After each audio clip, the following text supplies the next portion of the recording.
Welcome to యోఏ TV time to టాక్కి స్వాగతం. నేను మీ ముకుంద్. ఇప్పుడు తెలంగాణలో రాజకీయ వేడి పుంజుకుంటుంది. ఒకవైపు కొత్త పార్టీలు కూడా వస్తున్నాయి, ఇంకొక వైపు రాజకీయ సమీకరణాలు కూడా మారుతున్నాయి.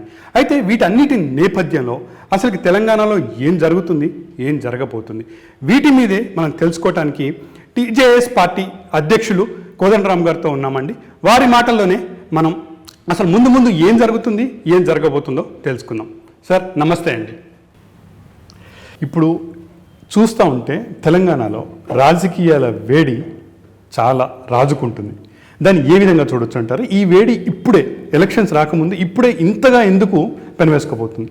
అది మొత్తంగానే దేశ రాజకీయాల్లో ఇదొక కొత్త పరిణామం. ఒక ఎన్నిక అయిపోయాక సంవత్సరం గడుస్తుందో లేదో రెండో ఎన్నికకు తయారీ మొదలవుతున్నది.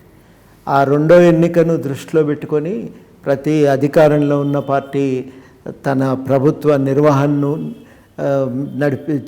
ప్రభుత్వాన్ని నడుపుతున్నది. ప్రతిపక్షాల్లో ఉన్నవాళ్ళు తమను తాము నిలదొక్కుకోవటానికి ప్రయత్నం చేస్తున్నారు. అయితే మన రాష్ట్రంలో ఒక ప్రధానమైన కారణం కూడా ఉన్నది. ఒకటేంటంటే అనుకోకుండా ఈ హుజురాబాద్ ఎన్నిక ఒకటి రావటం, వరుసగా ఎన్నికలు వచ్చినాయి. ఆ మాట దుబ్బాక, హైదరాబాద్ మున్సిపల్ కార్పొరేషను, అది ముగిసిన తర్వాత సాగర్ ఎమ్మెల్సీ ఎన్నికలు, మళ్ళీ మున్సిపల్ ఎన్నికలు, మళ్ళీ హుజురాబాద్. ఈ వరుస ఎన్నికల వల్ల ఏమైందంటే అధికార పార్టీ మీద కూడా ఒత్తిడి ఉంది, తనను తాను నిలదొక్కోవాలని. ఈ వరుస ఎన్నికల్లో గెలుపును చూపించలేకపోతే నిలదొక్కోలేము అనే ఆలోచన ప్రతిపక్షాల్లో ఉంది. కాబట్టి అటు బీజేపీ కానీ ఇటు కాంగ్రెస్ కానీ ఆ ఒత్తిడి వాళ్ళకుంది. మాలాంటి పార్టీలకు కూడా ఈ ఎన్నికలు వస్తున్నప్పుడు మనం ఊరికే ఉండటానికైతే వీల్లేదు, ఏదో ఒకటి చేయాలనుకోవటం. ఈ ఎన్నికల ఫలితాలు భవితవ్యం, రాష్ట్ర భవితవ్యాన్ని తేల్చేవిగా మారిపోయినాయి ఈ కారణం చేత. కాబట్టి ప్రతి ఒక్కరు వీటిని ప్రతిష్టాత్మకంగా తీసుకోవటం దాదాపు 2023లో మరి అప్పుడే వస్తాయో ముందో వస్తాయో మనకు తెలియదు, కానీ ఆ ఎన్నికల కోసం ఇవి తయారీలాగా అయిపోయినాయి. అయిపోవటంతో అటు ప్రభుత్వానికి ప్రతిష్టాత్మకమైంది, ప్రతిపక్షాలకు కూడా ఎన్నికలు కీలకమైపోయినాయి. అయిపోవటంతో ఎవరికి వాళ్ళు దీనికి గట్టిగా సమాయత్తం కావటం, దానికి తోడేమైపోయిందంటే మరి ఈటల బీజేపీలోకి పోవటం, వాళ్లకు కొంత అదొక అవకాశంలాగా. ఇంతకాలం స్తబ్దుగా ఉన్న కాంగ్రెస్ పార్టీకి పిసిసి అధ్యక్షుడిని నియమించడంతో అక్కడ ఒక కదలిక మొదలైంది. ఇవన్నీ ఏకకాలంలో జరుగుతూ ఉన్నాయి. జరగటంతో అనుకోని ఒక వేడి రాజుకున్నది. ఈ వేడి బహుశా ఈ హుజురాబాద్ ఎన్నికల తర్వాత కొంత తగ్గనవచ్చు, చెప్పలేము మనం ఏం జరుగుతుంది అనేది. మొత్తం మీదనైతే అది ఒక కీలకమైనటువంటి ఉత్ప్రేరకంగా ఇవన్నింటినీ కూడా జరుగుతున్న మిగతా పరిణామాలను వేగవంతం చేయటం, ఒక కదలిక రావటం, ఒక అలజడి అనేది రాష్ట్ర రాజకీయాల్లో ఇవాళ మనకు కనబడతా ఉంది. అయితే మీరు అన్నట్టు చాలా ఉప ఎన్నికలు వచ్చినాయి, కానీ ఏ ఉప ఎన్నిక వచ్చినా కానీ కేసీఆర్ బయటికి రాలేదు ఇప్పటివరకు. కానీ ఈసారి గ్రామ స్థాయిలో చాలా గ్రౌండ్ లెవెల్కి వెళ్ళి సభలు పెడుతున్నారు, పర్యటనలు చేస్తున్నారు. ఈ వీటిని ఏ విధంగా చూడొచ్చు అంటారు? ఒక ఒత్తిడిలో ఉన్నాడు మొత్తం మీదనైతే. ఈ ఒత్తిడిలో ఉండటానికి ఒక ప్రధానమైన కారణం ఏంటంటే ఇక ఆయనకు కూడా ఇది కీలకమైపోయింది. ఒకటి, రెండు, ఇది చాలా రకాలుగా చాలా అంశాలు ఇవాళ ప్రభుత్వం మెడకు చుట్టుకున్నాయి. వాటిని పరిష్కరించకుండా ప్రజల్లో వెళ్ళటం కుదరదు అనేది ప్రభుత్వానికి దాదాపు ఎమ్మెల్సీ ఎన్నికల దగ్గర నుంచి అర్థమైంది. అంతకుముందు పట్టించుకోలేదు, పిఆర్సీ పట్టించుకోలేదు, ఉద్యోగులకు సంబంధించిన బదిలీలు ఇవన్నీ పట్టించుకోలేదు, ప్రైవేట్ స్కూళ్ళ సమస్యలు పాపం వాళ్ళు నెత్తి నోరు కొట్టుకొని ప్రభుత్వం చుట్టూ ఎన్నిసార్లు తిరిగినా వాళ్ళని లెక్క చేయలేదు. అట్లా ఒక్కొక్క వర్గము సమస్యలు పేరుకొని పోయినాయి. వాటిని పట్టించుకోకపోతే బతుకు కష్టం అనేది అధికార పార్టీకి అర్థమైంది. అర్థమైన తర్వాత ఇలా వాళ్ళు ఇక బయటపడ్డారు. ఇక బయటికి వచ్చి తిరగాల్సినటువంటి సమయం, బాగా వేడి పుడితే కన్నాలల్లో దాక్కున్నటువంటి జీవులన్నీ బయటకు వస్తాయి అంటారు, చలి కోసమైనా అది ఈ వేడి నుంచి. అట్లా ఇవాళ ఆ కేసీఆర్ అనేటువంటి ప్రాణి కూడా ఇవాళ బయటికి రావాల్సిన అవసరం ఏర్పడింది. బయటికి వెళ్ళక తప్పని పరిస్థితి, ప్రజల్లోకి వెళ్ళటం, ప్రజలతో సంబంధాలు పెట్టుకోవటం, కార్యాచరణ ఒకటి ప్రజల ముందు పెట్టడం, అవి చాలా అవసరం. పేరుకపోయిన సమస్యలను పరిష్కరించాలి, అది కూడా అవసరం. ఆ ఒత్తిడి పడ్డది. అందుకని ఒకటొకటిగా మీరు చూస్తే క్యాబినెట్ మీటింగ్లో మొట్టమొదటిసారి వాళ్ళు క్యాలెండర్ విషయం ఆలోచించారు. ఏ సంవత్సరం ఖాళీలు ఆ సంవత్సరమే భర్తీ చేయాలని. అదేవిధంగా ఉన్న ఖాళీలు లెక్క తీయాలని, క్యాడర్ స్ట్రెంత్ ఎంత అంటే మొత్తం ఉద్యోగులు ఎందరు అవసరం అనే లెక్క ఇప్పుడు మొట్టమొదటిసారి తీస్తున్నారు. మేము 7 ఏళ్ళుగా కొట్లాడుతున్నాం. ఒకానొక సందర్భంలో ఉద్యోగాల కోసం ర్యాలీ తీస్తామంటే అనుమతించలే. అయినా కానీ మేము ర్యాలీ తీస్తామని ప్రకటించిన తర్వాత రాత్రి మా ఇంటి తలుపులు పగలగొట్టి మా అందరినీ కూడా ఇంట్లో నుంచి అరెస్ట్ చేసింది. అది ఆ రోజు ఉన్న దృక్పథం. కానీ ఇవాళ గవర్నమెంట్ దిగి వచ్చి ఈ ఒత్తిళ్ల కారణంగా మొత్తం మీదనైతే అన్ని అంశాలను పరిష్కరించాలని పూనుకున్నది. అట్లా ఎవరికి వాళ్ళు ఈ ఒత్తిడి ఈ ఎజెండాను ముందుకు తీసుకెళ్తున్నారు. అట్లా ఇవి నా దృష్టిలో ఆయన బయటికి వెళ్ళాల్సి వస్తున్నది. ఇప్పుడు ఈ సమస్యలు పరిష్కరించాలి, 1. 2 బయటికి వెళ్ళాలి, ప్రజలతో ప్రత్యక్ష సంబంధాలు పెట్టుకోవాలి. నేను అనుకోవటం అయితే ఆయన వ్యవహార శైలి ఇంకా చాలా మారాల్సి వస్తుంది. నాయకుడు అనేటోడు తన వ్యవహార శైలి మార్చుకోకుండా ప్రతి సంక్షోభంలో పార్టీని నిలబెట్టడం సాధ్యం కాదు. ఇవాళ ఆయన పరిస్థితిలో ఉన్నాడు. ఇక్కడ ఒకవైపు పిసిసి రేవంత్ గారు దూకుడు మీద ఉన్నారు, ఇంకోవైపు బీజేపీ కూడా కొంతకాలం నుంచి దూకుడు ప్రదర్శిస్తుంది. ఇంకోవైపు షర్మిల కూడా కొత్త పార్టీ అనౌన్స్ చేసి తను కూడా దూకుడుతత్వాన్ని ప్రదర్శిస్తుంది. వీటన్నిటి మధ్యలో తెరాస నలిగిపోతుందా? ఇన్ని ఒత్తిళ్లను వాళ్ళేమీ చూసి చూడనట్టు ఉండే మనిషి కాదు. కేసీఆర్ రాజకీయాల్లో ఆయన 24 గంటలు రాజకీయాలు, ఆయనకి ఇంకోటి ఉండదు. ఆయన కాబట్టి వీటినన్నింటినీ బయటికి ఆయన స్పందించకపోయినా ప్రతి విషయం మీద సీరియస్గా దృష్టి పెడతాడు కాబట్టి ఆయన వాటిపైన ఏదో ఒక నిర్ణయం తీసుకోక తప్పదు, ప్రత్యక్షంగానో పరోక్షంగానో స్పందించక తప్పదు. అది వాళ్ళ నా దృష్టిలో ఇవాళ కేసీఆర్ ప్రభుత్వం మీద ఉన్న ఒత్తిడి. దాన్ని నిర్లక్ష్యం చేయడు, చేస్తే ఆ పార్టీ మనుగడ కష్టం. తన అస్తిత్వాన్ని తాను కాపాడుకోవటం అనేది కేసీఆర్కు చాలా కీలకం ఇవ్వాలి. ఎందుకు కీలకం అంటే ప్రభుత్వం ఆస్తుల సాధన కోసం వీళ్ళకి ఒక ఉపయోగపడుతున్నది. అధికారం ఉంటే ప్రభుత్వ యంత్రాంగం నీ చేతిలో ఉంటే వనరులు కొల్లగొట్టచ్చు, ఆస్తులు పెంచుకోవచ్చు. అదొక అదనపు వాళ్ళకు అవసరం కూడా అది. కాబట్టి దానికోసమైనా ఇవాళ వాళ్ళు ఈ జరుగుతున్న పరిణామాలను ఉపేక్షించకుండా ఖచ్చితంగా స్పందించాల్సినటువంటి అవసరం అయితే ఉంది. ఒక పోటీ తత్వం అనేది ఇలా పెరిగిపోయింది. బీజేపీ మీద ఒక పై చేయి సాధించటం ఇవాళ కాంగ్రెస్కి అవసరమైతే, కాంగ్రెస్ కంటే ఓ పై చేయి ఉండాలనేది బీజేపీ అవసరమైతే, మిగిలిన పక్షాలు కూడా ఈ వాతావరణంలో తమను తాము కాపాడుకోవటానికి అందరూ ఏదో ఒక ప్రయత్నం అయితే చేస్తుంటారు కదా, అది ఒకటి పరిణామం. ఈ పరిణామాలన్నింటి నేపథ్యంలో ఆయన 1 స్పందించాలి సమస్యలపైన, 2 ఆయన బయటికి వెళ్ళాలి, తన వ్యవహార శైలిని మార్చుకోవాలి. ఒక మాటలో చెప్పాలంటే అది మార్చుకోకపోతే ఇక ఆయన నిలబడి కొట్టుకుపోతాడండి. మొన్నటి వరకు తెరాసకి ప్రత్యామ్నాయమే లేదు అని చెప్పేసి ఒక టాక్ వినిపించేది మార్కెట్లో. ఇప్పుడు పొలిటికల్లో కానీ విశ్లేషకుల్లో కానీ ఇన్ని పార్టీలు వచ్చిన తర్వాత, పిసిసి పగ్గాలు కూడా రేవంత్కి వచ్చిన తర్వాత నిజంగా ప్రత్యామ్నాయం మేమే అని చెప్పేసి రేవంత్ గారు కూడా అంటున్నారు. ఆ జోష్ని ఏ విధంగా చూడొచ్చు అంటారు?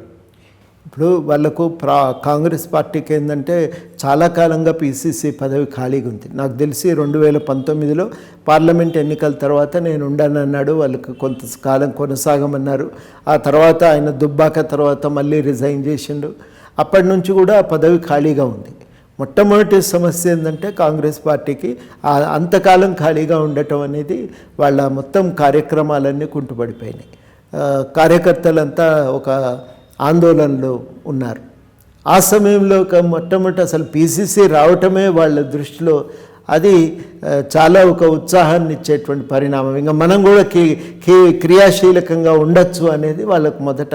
అందులో రేవంత్ కొంచెం దూకుడు స్వభావం కాబట్టి కార్యకర్తలు ఇంకా కొంత ఉత్సాహం ఎక్కువ పెరిగింది. అది ఉన్నటువంటి వాస్తవం. అయితే నేను అనుకునేది ఏంటంటే రాజకీయాలకు సంబంధించినంత మేరకు ఇప్పటికిప్పుడు తెలంగాణలో ఒక స్పష్టత రాకపోవచ్చు, ఇంకా కొంత సమయం పడుతుంది.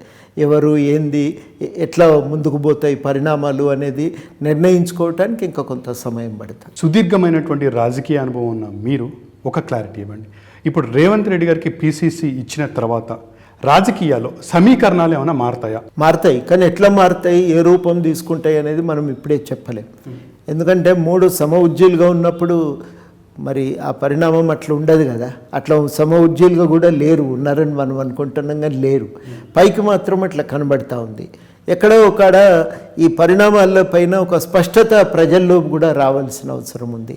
ఎటు పోతాయి అనేది అప్పుడు మనకు తేలుతుంది. ఆ పరిణామాలు అందుకనే నేను అనేది ఇంకా టైం పడుతుంది, 6 నెలలు సంవత్సరం పడుతుంది. అప్పటిదాకా నేను అనుకోవటం అయితే నిర్దిష్టంగా ఇగో ఇది ఇట్లా ఉండబోతున్నాయి తెలంగాణ రాజకీయాలని చెప్పటం అయితే సాధ్యం కాదు. రేవంత్ రెడ్డి గారు ఒక ప్రతిపాదన కూడా మీకు పెట్టారని ఒక టాక్, అది ఏ ప్రతిపాదన, దాని గురించి ఒక్కసారి విశ్లేషించండి. ఆయన ఏం పెట్టలేదు, ఇప్పటి వరకు ఏం ప్రతిపాదన పెట్టలేదు. జేఏసీగా కలిసి పోరాడదాం ప్రజా సమస్యల మీద అని ఒక డిస్కషన్, ఒక మీటింగ్ జరిగినట్టు ఇప్పుడు సంవత్సర కాలంగా ఆయన సంవత్సరం క్రితం అన్నమాట. ఆయన మళ్ళీ ఆ తర్వాత దానికి సంబంధించిన చర్చ ఎప్పుడు కాలేదు. ఆయన మాట్లాడలేదు, మేము అసలు కలవనే లేదు. మరి ఎందుకు ఈ టాక్స్? ఒక 2-3 రోజుల క్రితం అయితే కోదండరామ్ గారు కాంగ్రెస్లో చేరిపోతున్నారు, పార్టీని కూడా విలీనం చేస్తున్నారు అని చెప్పేసి కూడా చాలా పెద్ద టాక్ వచ్చింది. ఇప్పుడు మీరు చెప్తున్నట్టేమో అది ఎప్పుడో డిస్కషను, మరి ఇప్పుడు ఇది ఎందుకు తెరపైకి వచ్చింది? ఉంటాయండి, ఇప్పుడు అధికార పార్టీకి కొన్ని అవసరాలు ఉంటాయి. కొన్ని శక్తులు ఇప్పుడు మాలాంటి వాళ్ళు బలహీనం కావాలని కోరుకుంటారు. ఎందుకంటే మాకున్న సౌకర్యాలు కొన్ని ఉన్నాయి. తెలంగాణ సమస్యలు బాగా లోతుగా అర్థం చేసుకొని ఉన్నాం.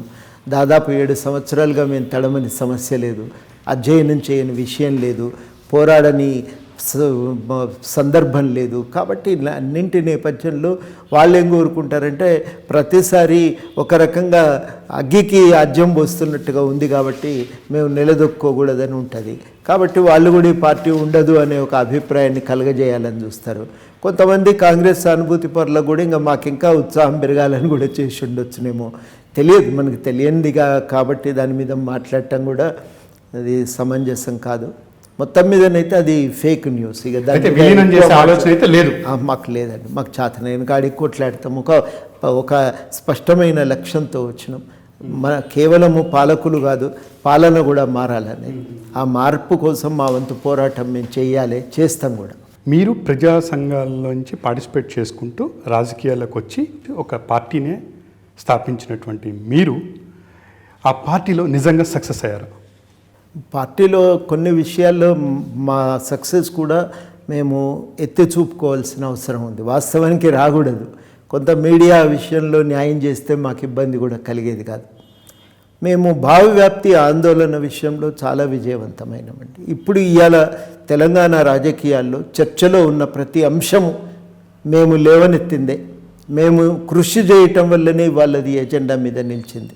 మీరు కాళేశ్వరం ప్రాజెక్టు గురించి కానీ చాలా దాని మీద కృషి చేసినాం, అధ్యయనం చేసినాం. ఆ అంశానికి సంబంధించి విలువైన సమాచారాన్ని బయటపెట్టినాం. అనేకమైన రౌండ్ టేబుల్ మీటింగ్స్ ఏర్పాటు చేసినాం. చాలా కృషి, ప్రతి నిరుద్యోగ సమస్య.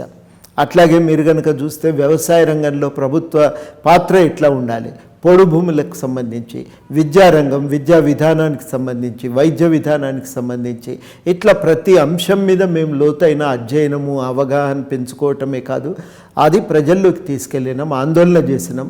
ఆ సమస్యలను బలంగా ఎజెండా మీద నిలబెట్టగలిగినాం. అక్కడ మేము విజయవంతమైనాం. ఏదన్నా మీరు చెప్పండి, దాని వెనకాల మా కృషి ఉంటుంది. విద్యుత్ రంగ సమస్యలు, ఈ ప్రైవేటు సంస్థలతో విద్యుత్ కొనుగోలు ఒప్పందాల్లో జరుగుతున్న అవకతవకలు, అందువల్ల విద్యుత్ రంగం ఎదుర్కొన్నటువంటి ఇబ్బందులు, ఇవన్నింటినీ బలంగా ఎజెండా మీద నిలపగలిగాం. ఈ నిలపటంలో మేము చాలా విజయవంతమైనాం. ఇంకా చాలా చేయవలసి ఉంది, చేస్తాం కూడా. ఆందోళనలు నిర్మించడంలో కూడా చాలా విజయవంతమైన, మాకున్న శక్తి ఎంత అనే దానికంటే అంతకంటే మించి ఇప్పుడు ఈ నిరుద్యోగ సమస్యను ఎజెండా మీద పెట్టడానికి, పోడు భూముల సమస్యను బలంగా ఎజెండా మీద నిలబెట్టడానికి ప్రభుత్వంతో పడినటువంటి ఘర్షణ మామూలు ఘర్షణ కాదు. అంత ఘర్షణ మాకంటే ఎక్కువ బలం ఉన్నటువంటి శక్తులు, రాజకీయ శక్తులు కూడా చేయలేకపోయినాయి. కాబట్టి అది అక్కడ మేము చాలా విజయం సాధించినాం. ప్రజలను చైతన్యవంతులను చేసే దగ్గర రాజకీయాలు ఎట్లా నడవాలనే దాని మీద కూడా ఒక చర్చను లేవనెత్తగలిగినాం. అయితే మిగతా అంశాల కంటే ఈ చర్చ ఇంకా బలంగా ముందుకు తీసుకెళ్లాల్సిన అవసరం ఉంది. ఆ ప్రయత్నం కూడా మేము సీరియస్గా చేస్తాం. మేము ఎక్కడ విఫలమవుతున్నామంటే ఈ మొత్తం ప్రయత్నాన్ని రాజకీయ బలంగా మార్చుకునే దగ్గర విఫలమవుతున్నాం. మేము ప్రజా సంఘాల నుంచి రావటం, ఉద్యమాల నుంచి రావటం వల్ల ఆ అనుభవం మాకు లేదు. అయితే రాజకీయ కార్యాచరణ మిగతా పార్టీలాగా చేయటం కూడా మేము అంగీకరించటం లేదు. అంతా కూడా ఇవాళ రాజకీయం అనేది పూర్తిగా పైసలమయమైంది. ఎన్నికల సమయానికి కొంత ఓట్లను దండుకొచ్చేటువంటి దళారులు ఉంటారు, వాళ్ళకు డబ్బులు ఇవ్వటం, ఓట్లు కొనుక్కోవటం, దానికి కావలసిన ఒక వాదనని ఏర్పాటు చేసుకోవటం అనేది కీలకమైపోయింది. అట్లా కాదు, నిరంతరం ప్రజల మధ్య ఉండి ప్రజల సమస్యలు లేవనెత్తి ప్రజా సంక్షేమం కోసమే పనిచేయటం అనేది రాజకీయాల్లో కీలకం కావాలి. పైసలు కాదు, ప్రజలు కేంద్రం కావాలనేది మా తాపత్రయం. ఆ మార్పు కోసం ఇంకా మేము చాలా చేయవలసి ఉంది, కృషి చేయవలసి ఉంది. ఆ ప్రయత్నం కూడా మేము చాలా సీరియస్గానే చేస్తామని కూడా ఈ సందర్భంగా మేము మీ ద్వారా హామీ ఇస్తున్నాం ప్రజలకి. అందువల్ల అక్కడ మేము విఫలమైనాం. ఇప్పుడు మేము గ్రహిస్తున్నాం ఎక్కడెక్కడ తప్పులు జరిగినాయి అనేది. 2018 ఎన్నికలు పొత్తులు సరిగ్గా నిర్వహించటంలో తప్పు చేసినాం. దానివల్ల వచ్చిన దెబ్బ చిన్న పార్టీ కావటంతో మా మీద ఎక్కువ పడ్డది. ఎక్కువ నష్టం మేమే ఎదుర్కోవాల్సి వచ్చింది. అటు తర్వాత మేము ఈ రాజకీయ అనుభవాలను దాంట్లో వచ్చిన దెబ్బతో ఏమవుతుందంటే సహజంగానే రాజకీయాల్లో తక్షణం ప్రయోజనం లేదనుకున్నప్పుడు నిలవరు. కొంతమంది మా నుంచి వదిలిపెట్టిపోవటం, మెల్లమెల్లగా డబ్బుల సమస్య, మిగతా వాళ్ళగా అదొక రకంగా దానికి కావలసినటువంటి వ్యవహార శైలి వేరే ఉంటుంది, దృష్టి పెట్టకపోవటం దానిపైన. అసలే ఇవాళ నేను అనుకోవటం ఏంటంటే ఇన్నింటి నడుమ ఒక నిర్మాణాన్ని నిలబెట్టుకోగలిగినాం. ఇన్ని తాకిళ్ళ నడుమ అది మాకు ఒక అచీవ్మెంటే. కానీ ఇంకా దీన్ని రాజకీయ బలంగా మలుచుకోవటానికి మా నిర్మాణం కానీ కార్యాచరణ కానీ మారాలనేది గుర్తించడం. మొన్న ఒక రోజంతా మాట్లాడుకున్నాం. ఇవాళ మళ్ళీ ఒక మీటింగ్ ఉంది.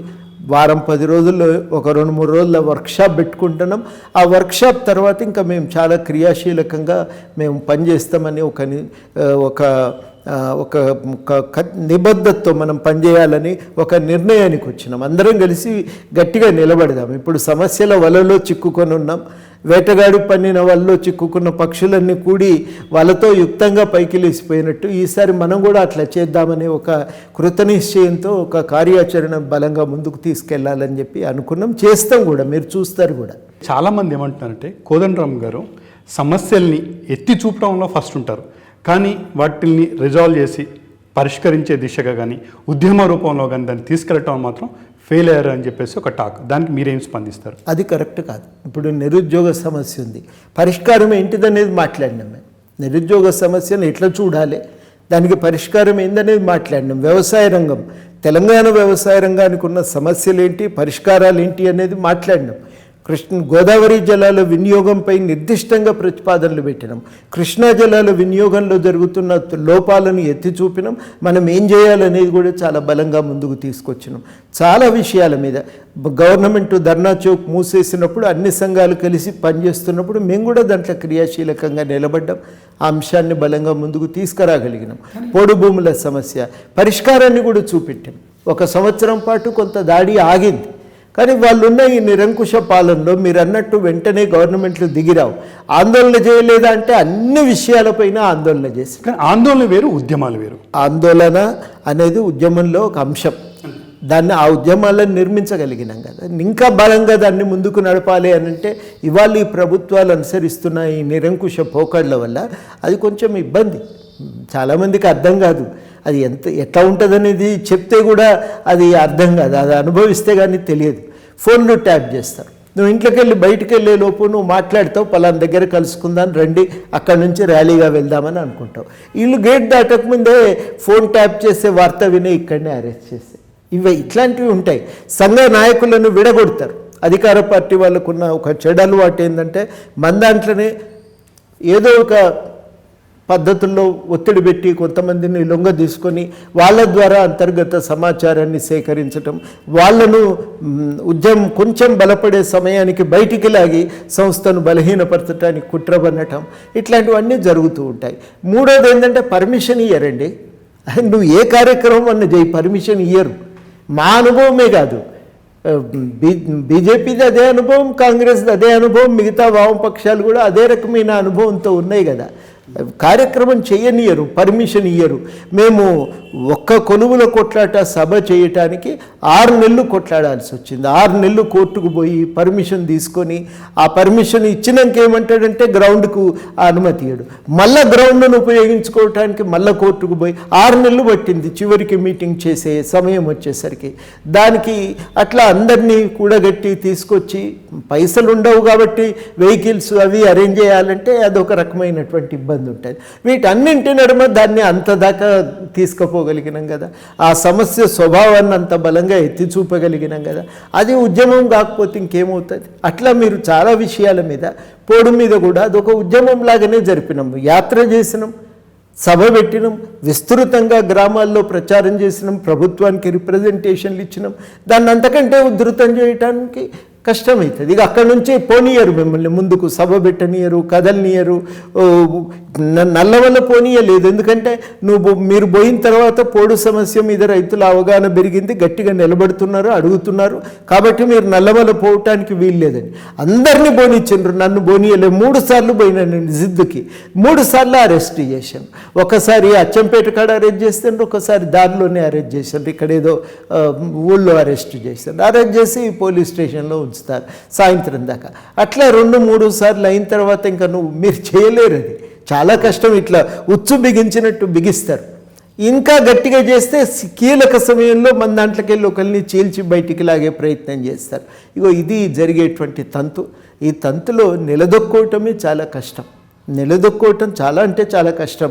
మీరు బయటకు పోతే బయట భయపడతారు, ఈ గవర్నమెంట్కు వ్యతిరేకం కదా, వీళ్ళతో ఉంటే మనకేం నష్టం, ఎందుకు ఎవరినన్నో 4 రూపాయలు సహాయం చేయండి అని అడుగుదామన్నా, మీరు కూడా కార్యక్రమాల్లోకి రావాలని అడుగుదామనుకున్నా, ఏదన్నా ఒక చిన్న సహాయం అడగటానికి మనం ఎవ్వరి దగ్గరికి పోయినా ఈ ఇబ్బందులు ఎదుర్కోక తప్పదండి. అది ఇవాళ ఒక రకంగా మనల్ని మనుషుల నుంచి వేరు చేయటానికి చెయ్యని ప్రయత్నం ఉండదు. అన్ని తాకిళ్ళ నడుమ నిలబడటం అంటే అది నీళ్ళలోంచి బయటపడిన చేప కదా, గిలగిల కొట్టుకొని తనను తాను బతకటానికి ఓ ప్రయత్నం చేసినట్టుగా ప్రయత్నం చేయాలి. ఆ ప్రయత్నం ఇంత ఘర్షణ నడుమ, ఇంత ఒత్తిడి నడుమ, ఈ తాకిడి నడుమ లొంగకుండా నిలబడి అది మామూలు విషయం కాదండి. అది బయట చెప్తే అర్థం కాదు, కానీ నిరంతరం ఘర్షణ కదా, జేబులోకి వెళ్ళి పైసలు పెట్టుకొని చేయాలి, మన దగ్గరనవే పరిమితమైనటువంటి వనరులు, ఇవన్నింటి నడుమ ఎంత కష్టమవుతుందండి నిలదొక్కోవటం. చాలా అంటే చాలా కష్టమైన పని. ఇన్ని సమస్యల మధ్యలో కోదండరామ్ గారు కొట్లాడుతున్నారు. కొంతమంది బయట వేరే పార్టీ వాళ్ళు కావచ్చు, ఇంకెవరైనా కావచ్చు, అసలు ఉద్యమకారులు రాజకీయ పార్టీని స్థాపించటమే తప్పు, దాన్ని నడపలేని పరిస్థితిలో కోదండరామ్ గారు ఉన్నారు అని ఒక విమర్శ ఉంది. ఆ విమర్శకి మీ సమాధానం ఏంటి? మేము స్థాపించటం తప్పైతే రాజకీయాలు కరెక్ట్గా ఉంటే మేము ఎందుకు స్థాపిస్తామండి? మాకేం అవసరం? మేము రాజకీయాల్లోకి వస్తామని ఎన్నడనుకోలే కదా. తెలంగాణ ఉద్యమం జరిగిన రోజులు చెప్పిన మేము రాజకీయాల్లోకి రాము, రాజకీయాలు వెలుపల ఉంటాము, రాజకీయాలు తెలంగాణ ఏర్పడిన తర్వాత తెలంగాణ వచ్చేదాకా తెలంగాణ కోసం కొట్లాడతాం, తెలంగాణ ఏర్పడిన తర్వాత తెలంగాణ అభివృద్ధి కోసం మా ప్రయత్నం మేము సీరియస్గా కొనసాగిస్తామని హామీ ఇచ్చినాం. తిరిగిన మా మేరకు 4 ఏళ్ళు మేము ఏ రాజకీయ పార్టీ పెట్టలేదు, రాజకీయాలకు దగ్గరగా పోలేదు, అందరితో కలిసి పనిచేసినాం. కానీ రాజకీయాలు వ్యాపారమయమైన తర్వాత ఏమి మనం ప్రయత్నం చేసినా అవి ముందుకు పోవు కదా. ఆ రాజకీయాలు మారకుండా మనం ఎట్లా ముందు పడగలుగుతాం? అది చాలా కీలకమైన ప్రశ్న. ఆ కీలకమైన సమయంలో రాజకీయ కార్యాచరణ మారాలి. అంటే మనం కేవలం ఏదో డబ్బులతో సమీకరించుకోవటం, మీటింగులు పెట్టడం, మీటింగ్తో వదిలిపెట్టడం ఈవెంట్గా జరగకూడదు. ఈవెంట్గా ఏది కూడా ఈవెంట్ లాగా జరగకూడదు, ఒక నిరంతర ప్రక్రియగా సాగుతూ ఉండాలి. అట్లా నడిపించటం అనేది మరి అది ఒకటి శ్రమతో కూడుకున్నది, ఇన్ని ఇబ్బందులతో కూడుకున్నటువంటి పని ఒకటైతే, రెండవది చాలా ముఖ్యమైందంటే ఈ ప్రభుత్వ హయాంలో అది ఇంకా కష్టమైనటువంటి పని. అయితే ఈ రాజకీయాలు మారి ఉంటే ఈ అంశాలను బలంగా జోడించుకొని మేము కార్యాచరణ నిర్మిస్తామని కనుక పార్టీలు ముందుకు వచ్చి ఉంటే మేము ప్రజాసంఘంగా ఉండేవాళ్ళం. కానీ ఆ రాజకీయాల మార్పుకు లేదు. నేను ఇంతసేపు చెప్పినట్టు ఓట్ల దళారులు ఉంటారు, ఓట్లు కొల్లగొట్టుకోవాలి, పైసలు ఇచ్చి పైసలు పోసి మీటింగ్ పెట్టుకోవాలి. ఈ ప్రక్రియలో ప్రజలు సమస్యలు ఎక్కడ మిగులుతాయండి? చర్చలు మళ్ళీ బయట ఇంత ఒక ఉద్యమం చేస్తే తప్ప కుదరదు. అందుకని ప్రజాసంఘంగా నేర్చుకున్న దాన్ని కొనసాగించాలి, దాన్ని బలంగా రాజకీయ ఎజెండా మీద నిలుపుతూ ఉండాలి. రెండో వైపు ప్రత్యామ్నాయ రాజకీయాలను డిజైన్ చేసే పని కూడా మేము నెత్తినేసుకోవాలి. ఈ పని ఎవరు చేస్తారు? మేము కాకపోతే. ఎందుకంటే ఉద్యమంలో నడిచి వచ్చినాం.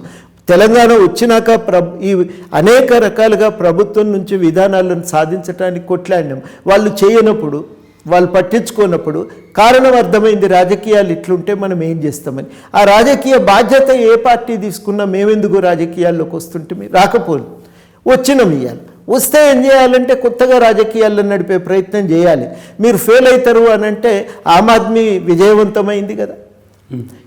కాంశీరాము తినడానికి డబ్బులు ఉండేవి కావు. ఆ పైస పెడితే ఆ పూటకు తిండి దొరుకుతుంది. లేదు ఆ పైసలు ఉంచుకొని మనము సైకిల్ కిరాయి తీసుకొని తిరిగితే పని జరుగుతుంది అనుకుంటే ఆయన తిండి వదులుకొని సైకిల్ మీద తిరిగి, అది మామూలు విషయం కాదు కదా. అట్లా మనం ఒక ప్రత్యామ్నాయ కార్యాచరణ నిర్మించాలి. కర్పూరి ఠాకూర్ తండ్రి తాను సీఎం అయినప్పుడు బీహార్కి తన ఆఫీసు ముందు తండ్రి గడ్డంగిక్కుంటూ బతుకుతున్నాడు. మా ఉస్మానియాలో మనకు కేశవరావు జాధవ్ గారని ఇంగ్లీష్ డిపార్ట్మెంటు సోషలిస్ట్ నాయకుడు, తెలంగాణ ఉద్యమకారుడు, గొప్ప మనిషి ఆయన కర్పూరి ఠాకూర్ దగ్గరికి సోషలిస్ట్ పార్టీ సభ్యుడు కాబట్టి పరిచయంతో పోయి ఏదో ఒకటి చేయొచ్చు కదా అని అడిగిండు. ఆయన కోసమా రాష్ట్ర ప్రజల కోసమా దేని గురించి అడుగుతున్నారు ప్రొఫెసర్ గారు అని అన్నాడట కర్పూరి ఠాకూర్. అంటే ఉన్నాయి మన దగ్గర ఆదర్శాలు, వాటిని నిలబెట్టాలి కదా. నిలబెట్టకపోతే ఎట్లా? ఆ ప్రయత్నం ఎవలోకలం చేయాలి కదా. చేయకపోతే రాష్ట్ర పురోభివృద్ధి దెబ్బతినదా? ప్రజలు ఇబ్బంది పడరా? ఎందుకు ఆ ప్రయత్నం చేయకూడదనేదే మేము చేస్తున్నటువంటి ఆలోచన. పడతామా ఏమవుతామనేది వేరే విషయం, కానీ కొట్లాడటం అనేది, మార్పు కోసం ప్రయత్నం చేయటం అనేది అవసరం. ప్రయత్నంలో ఇవాళ మేము విఫలమవుతామో ఏమవుతామో అది ఇంకా చరిత్ర తేల్చాల్సిందే. అదేం ముగిసిన అధ్యాయం కాదు. ఇంకా దానికి మా అవకాశాలు మేము వదిలిపెట్టదలుచుకోలేదు. మా ప్రయత్నం మేము చాలా సీరియస్గానే చేస్తాం.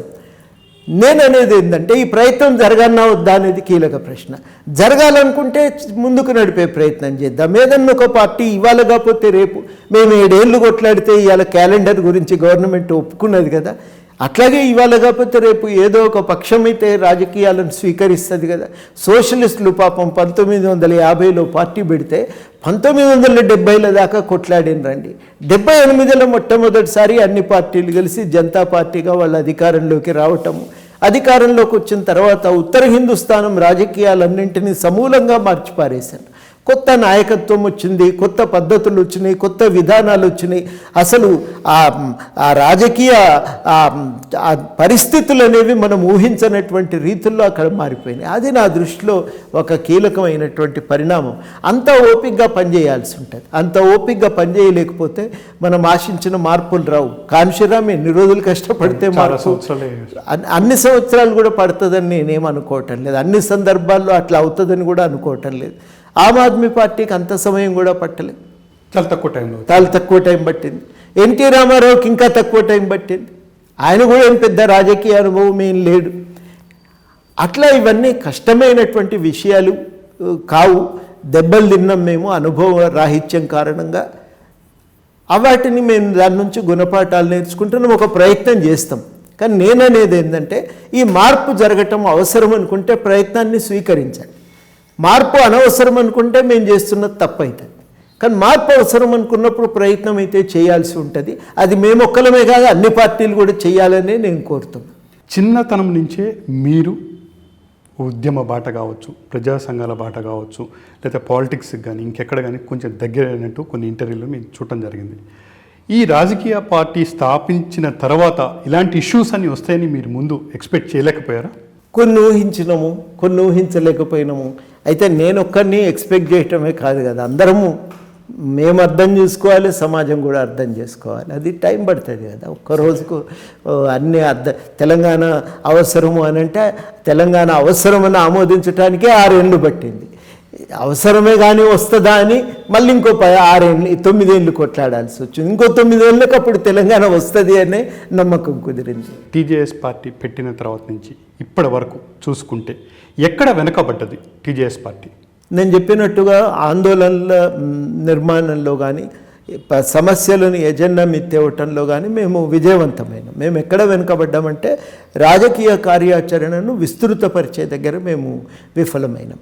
దానికి కారణం ఉంది. మా నిర్మాణ లోపాలను మేము గుర్తించి వాటిని సరి చేసుకుంటున్నాం. రెండోది మాకున్న మేజర్ సమస్య ఏంటంటే వనరులు లేమి. ఈ రెండు మాకున్న ఇబ్బందులు.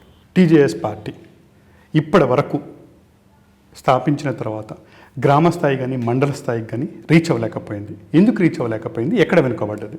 పూర్తిగా అది వాస్తవమేం కాదండి. కొన్ని చోట్ల చాలా కింది దాకా వెళ్ళి పనిచేస్తున్నాం, కొన్ని చోట్ల అస్సలు అది సాధ్యపడటం లేదు, కొన్ని చోట్ల మండల స్థాయి దాకా నిర్మాణం చేసుకోగలిగినాం. పూర్తిగా లేకుండా ఏం లేదు, జరిగింది నిర్మాణం. అనుకుంటున్నంత బలహీనంగా లేము, ఊహించినంత బలంగానూ లేము. తప్పకుండా ఒక నెట్వర్క్ ఉంది, పరిచయాలు ఉన్నాయి, రాష్ట్ర వ్యాప్తంగా గుర్తింపు ఉంది. అది మాకున్నటువంటి లక్షణం. టీజేఎస్కి శ్రీశైల్ రెడ్డి గారు రాజీనామా చేయడం జరిగింది. దాన్ని ఏ విధంగా చూడొచ్చు? దాని మీద మాట్లాడటం కూడా అనవసరం. ఆయన అధికార పార్టీలోకి పోకుండా బయట నిలబడి ఇంకా మెరుగ్గా కొట్లాడితే ఎవరైనా సంతోషించేవాళ్ళు. కొట్లాడకుండా గవర్నమెంట్తో పోయి ఆ నిరంకుశ పాలనలోనే భాగమైనాక దాని గురించి నేను ఎందుకు మాట్లాడాలి? అయితే రాజీనామా చేసింది ఒక మాట అన్నారు, రాజకీయంగా చాలా చేయాల్సింది అనుకున్నాము కానీ టీజేఎస్లో ఉండటం వల్ల చేయలేకపోయాను అని ఒక కామెంట్ చేశారు. దాని మీద అధికార పార్టీలు ఉండి ఏం చేయగలుగుతారండి? రాజకీయాలలో ఉన్న సర్వ అవలక్షణాలకే వాళ్ళే కారణమైనాక మళ్ళీ వాళ్ళతో ఉండి ఏం చేయగలుగుతాం? ఇంకేదన్నా బయట ఇంతకంటే మెరుగ్గా చేయగలిగితే బాగుండేది. ఇది కూడా మేము పోయిన 4 నెలలుగా చర్చ చేస్తూనే ఉన్నాం. మెరుగ్గా పోవటానికి ఏంది తొవ్వ అని వెతుక్కున్నాక మళ్ళీ ఈ సమయంలో పోయి ఇంకా మెరుగ్గా చేయొచ్చు బయట అంటే అది కరెక్ట్ కాదు కదా. నువ్వు అధికార పార్టీలో ఉంటే దాని ఆకర్షణ వేరు కదా, ఆకర్షణ ఇక్కడ కనబడదు. రాజకీయ విశ్లేషకులు అంటున్న దాని ప్రకారం చూసుకుంటే శ్రీశైలం రెడ్డి గారు కూడా ఒక టాక్ అన్నారు, ఉద్యమ పందానే ఉంది ఇప్పటికీ టీజేఎస్, కానీ రాజకీయంగా ఒక అంచనా లేదు, ఒక పందా లేదు అని అంటున్నారు. నిజమేనా? ఇవన్నీ కూడా ఇంటర్నల్గా మేము అనుకున్న విషయాలే, అవి కూడా కొత్త విషయాలు ఏం కావు. ఇంటర్నల్గా మేము మాట్లాడుకొని ఒక నోట్ తయారు చేసి ప్లీనరీలో దీనిపైన మన కార్యాచరణలో సవరణలు తీసుకొద్దామని అనుకున్నాం. సరిగ్గా మేము ఏప్రిల్ ఆఖరి వారంలో ఈ ప్లీనరీ పెట్టుకుందామనే సమయానికి కోవిడ్ వచ్చింది. ఆ కోవిడ్ రావటం వల్ల అది ఆగిపోయింది. అప్పటికే తీర్మానం రెడీ చేసుకున్నాం. అంటే ఏప్రిల్ బిగినింగ్లోనే మా తీర్మానం రెడీ అయింది. మీరు చెప్తున్న పద్ధతుల్లో దాన్ని అమల్లోకి తేవటానికి ఏం చేద్దామనేది ఇక మధ్యనంతా లాక్డౌన్ కదా, ఆన్లైన్ మీటింగులు సమస్యల మీద జరిగినాయి. కానీ ఇట్లాంటి విషయాలు పర్సనల్గా కూర్చుంటే కానీ కుదరదు. ఆ తర్వాత 1-2 మీటింగ్స్ జరిగినాక దాన్ని ఆచరణలో పెట్టడానికి మొన్న ఒక 25 నియోజకవర్గాల నుంచి బాధ్యులను పిలిచి మాట్లాడుకోవటం జరిగింది. చేద్దాం కానీ ఆచరణలో ఉన్న ఇబ్బందులన్నింటినీ కూడా ఒక వర్క్షాప్ పెట్టుకొని చర్చించుకుందామని నిర్ణయించుకున్నాం. ఆ వర్క్షాప్ కూడా త్వరలో జరగబోతున్నది. దానికి కూడా తేదీలు పెట్టుకుంటాం, ప్లీనరీ జరుపుకుంటాం. ఈ నెల లోపల ఇవన్నీ కంప్లీట్ చేసి చాలా క్రియాశీలకంగా రంగంలోకి దిగుతాం. అయితే ప్రతి పార్టీ ఇప్పుడు తెలంగాణలో ఉన్నటువంటి పార్టీస్, పెద్ద పార్టీస్ కాకపోతే చిన్న చిన్న పార్టీలు ఏవైతే ఉన్నాయో అవి ఏదో ఒక పార్టీతో టైప్ అయ్యో లేకపోతే ఏదో ఒక పార్టీ సపోర్ట్ తీసుకోనో పోటీ చేయాల్సిన అవసరం ఉంటుంది. అట్లా ఏమైనా ఫ్యూచర్ ఆలోచన ఏమైనా ఉందా? ఇప్పటికైతే అట్లాంటి ఆలోచన ఏం లేదండి. మేము సమస్యల పరిష్కారం కోసం కలుస్తాం. రేపు ఈ పోడు భూముల సమస్య మీద అందరం కలిసి రౌండ్ టేబుల్ మీటింగ్స్ పెట్టుకుంటున్నాం, తీర్మానాలు చేస్తున్నాం. అంతిమంగా గవర్నమెంట్ మీద ఒత్తిడి పెట్టడానికి మరి హైదరాబాద్లో కూడా ఓ మీటింగ్ పెట్టుకోవాల్సి వస్తుంది. అంటే నెక్స్ట్ రాబోయే ఎలక్షన్స్లో మాత్రం టీజేఎస్ మాత్రం మేము ఇండివిజువల్గానే చేయాలనే తీర్మానంతోనే ఒక నిర్ణయంతోనే పోతున్నాం. ఈ మధ్య ఒక 1 వీక్ బ్యాక్ చూసుకుంటే మీరు ఒక ప్రెస్ మీట్లో ఒక మాట అన్నారు, నోట్లు పోసి ఓట్లు కొనలేని పరిస్థితి, ఆ రాజకీయాలు కూడా చాలా దారుణంగా తయారైంది, కానీ రాజ్యాంగబద్ధంగానే పోయి రాజ్యాంగ విలువలను కాపాడుతూ మేము పార్టీని బతికించుకుంటాము, ఆ విధంగానే ఒక ఉద్యమ రూపంలో ముందుకు పోతాము అని చెప్పేసి అన్నారు. అది ఎందుకు అనాల్సి వచ్చింది? చూస్తున్నాం కదండి హుజరాబాద్లో ఎట్లా ఖర్చు పెడుతున్నారు. నీళ్ళ ప్రవాహంలాగా ఉంది. మనుషులకు కోవిడ్ వచ్చినప్పుడు ఆదుకునేవాళ్ళు లేడు, తిండికి ఇబ్బంది పడ్డప్పుడు ఆదుకున్నవాళ్ళు లేడు, ధాన్యం కొనుగోలు జరుగుతున్నప్పుడు తరుగు పేరుతో వాళ్లకు ఇబ్బంది పెట్టి దాదాపు ఎకరాకు 2,500 నుంచి 5,000 రూపాయల దాకా తరుగు తీసి వాళ్ళను ఇబ్బంది పెట్టినప్పుడు మాట్లాడిన వాళ్ళు లేరు. కానీ ఎన్నికలు గెలవాలనే తాపత్రయంతో పైసలు పంచుకోవటము, తాగబోయటము. హుజరాబాద్ నుంచి వచ్చిన మిత్రులు చెప్తున్నారు, ఏవగింపు కలుగుతున్నది వాతావరణం చూస్తుంటే. తినుడు, తాగుడు, పైసలు పంచుడు. ఇవాళ ఇక్కడ ఉంటాడు పార్టీలో, పైసలు తీసుకొని రేపు అవతలి పక్షం వేగిపోతాడు. మనుషులు ఇట్లా పరిస్థితి ఇంత దిగజారిపోతుందని అనుకోలే. చాలా అధ్వానంగా అనిపిస్తున్నదని. ఆ నేపథ్యంలో ఒక మార్పును మేము చాలా సీరియస్గా నేను కాదండి అందరం కోరుకుంటున్నాం. ఇదేంది పరిస్థితి అని.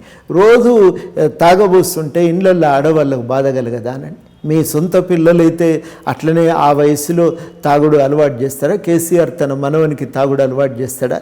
నువ్వు రోజు యువకులకు ఆ రకంగా తాగబోయటం అది ఏం పద్ధతి, ఏం సంస్కృతి? ఎక్కడికి తీసుకెళ్తున్నారు మీరు రాజకీయాలను?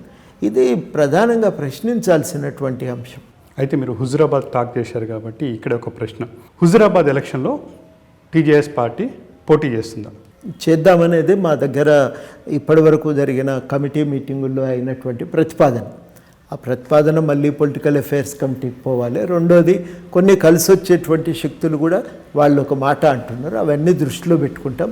మా నిర్ణయం అయితే పోటీ చేయాలని ఇప్పటి వరకు. హుజురాబాద్లో అటు బీజేపీ, అటు తెరాస, అటు కాంగ్రెస్ హేమాహేమిగా పోటీ పడుతున్నాయి. వాటి మధ్యలో మీ పార్టీని ఏ విధంగా పోటీకి నిలబెట్టాలనుకుంటున్నారు?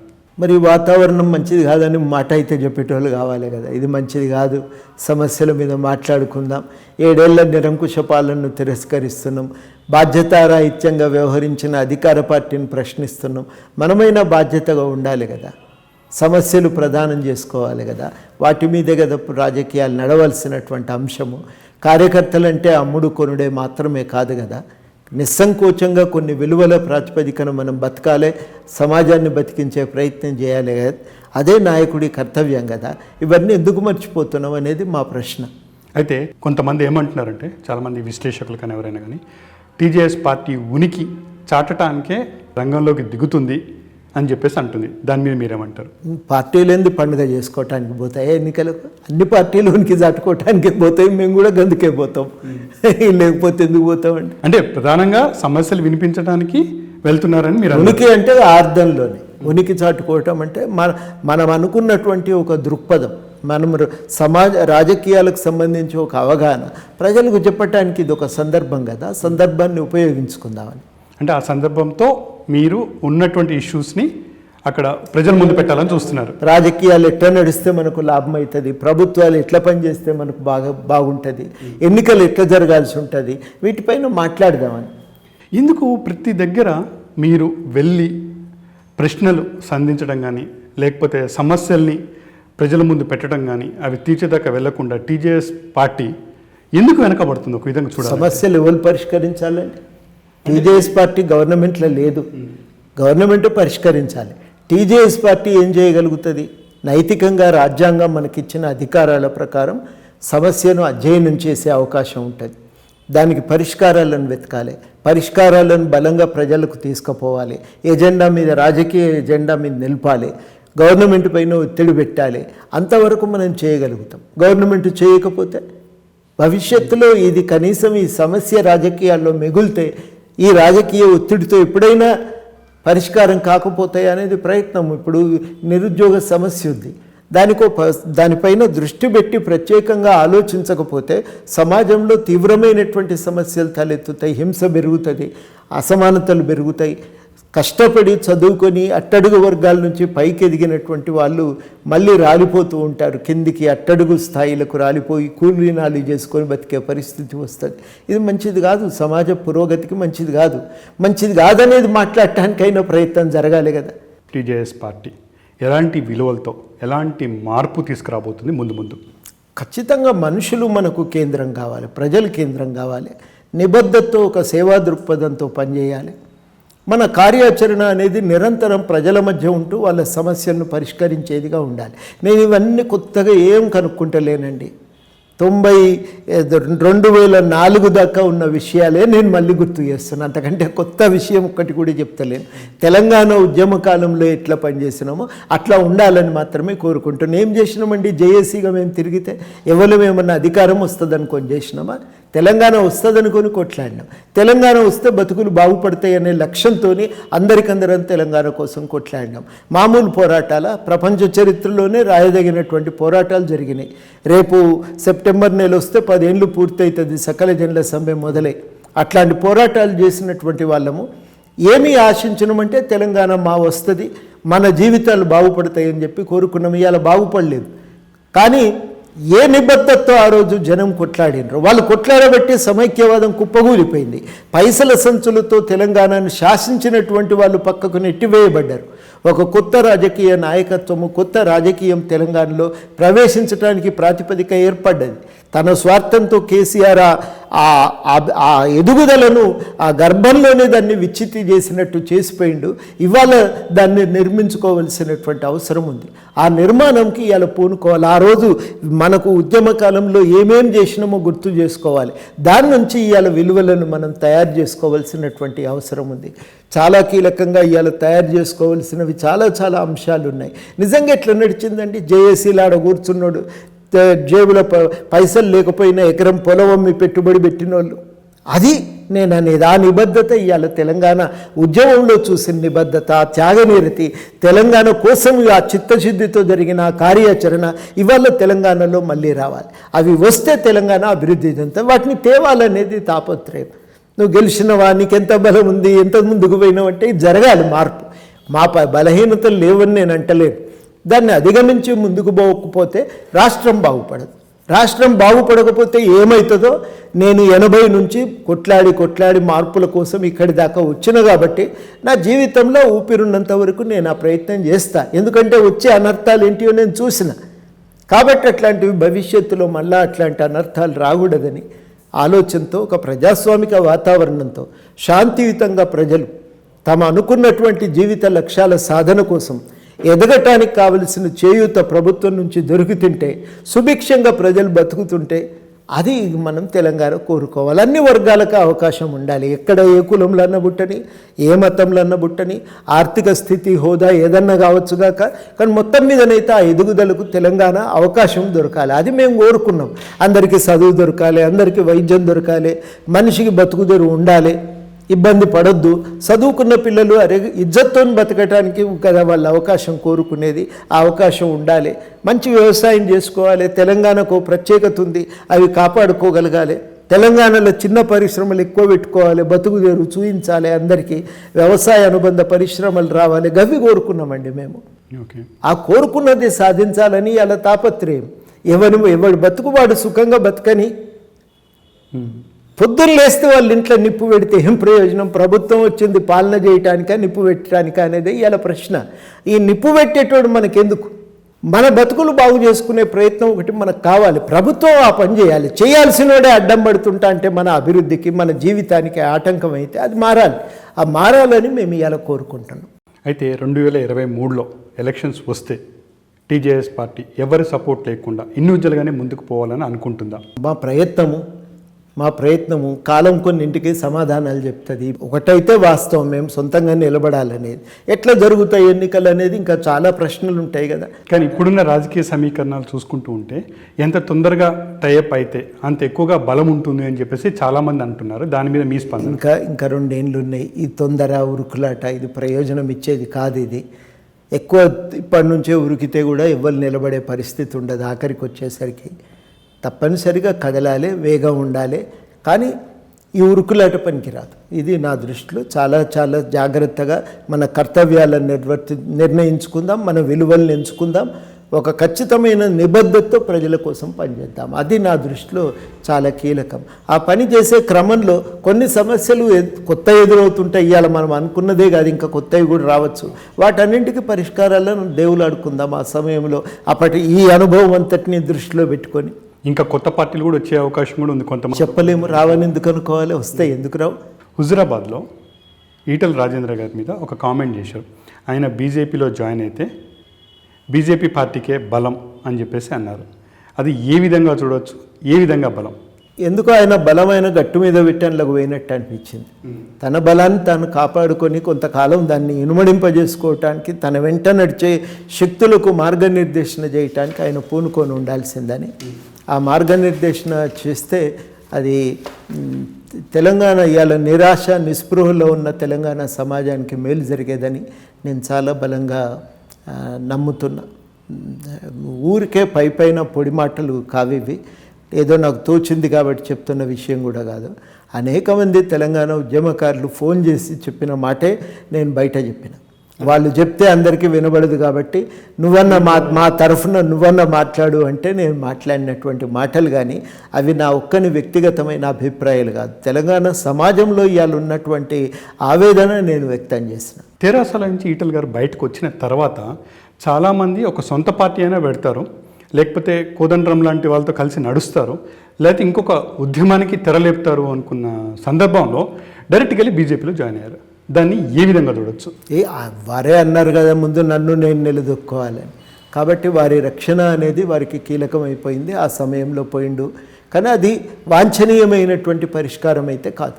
కోదండరాం గారు ఉద్యమ నేపథ్యం నుంచి వచ్చి ఒక పార్టీ పెట్టి ఆ ఉద్యమ భావాలు బతికించుకోవాలని పార్టీతోనే నడుస్తున్నారు. కానీ అలాంటి ఉద్యమాల బ్యాక్గ్రౌండ్ నుంచి వచ్చి తెరాసలో జాయిన్ అయ్యి చాలా కాలంగా దాంట్లోనే ఉండి చాలా సమస్యలు పరిష్కరించాలి అనుకున్నా కానీ పరిష్కరించుకోకుండా బయటకు వెళ్ళి క్వైట్ ఆపోజిట్ భావాలు ఉన్నటువంటి బీజేపీలో కలిసిన రాజేంద్ర గారిని ఏ విధంగా చూడొచ్చు? దాంట్లో ఉండగలుగుతారా?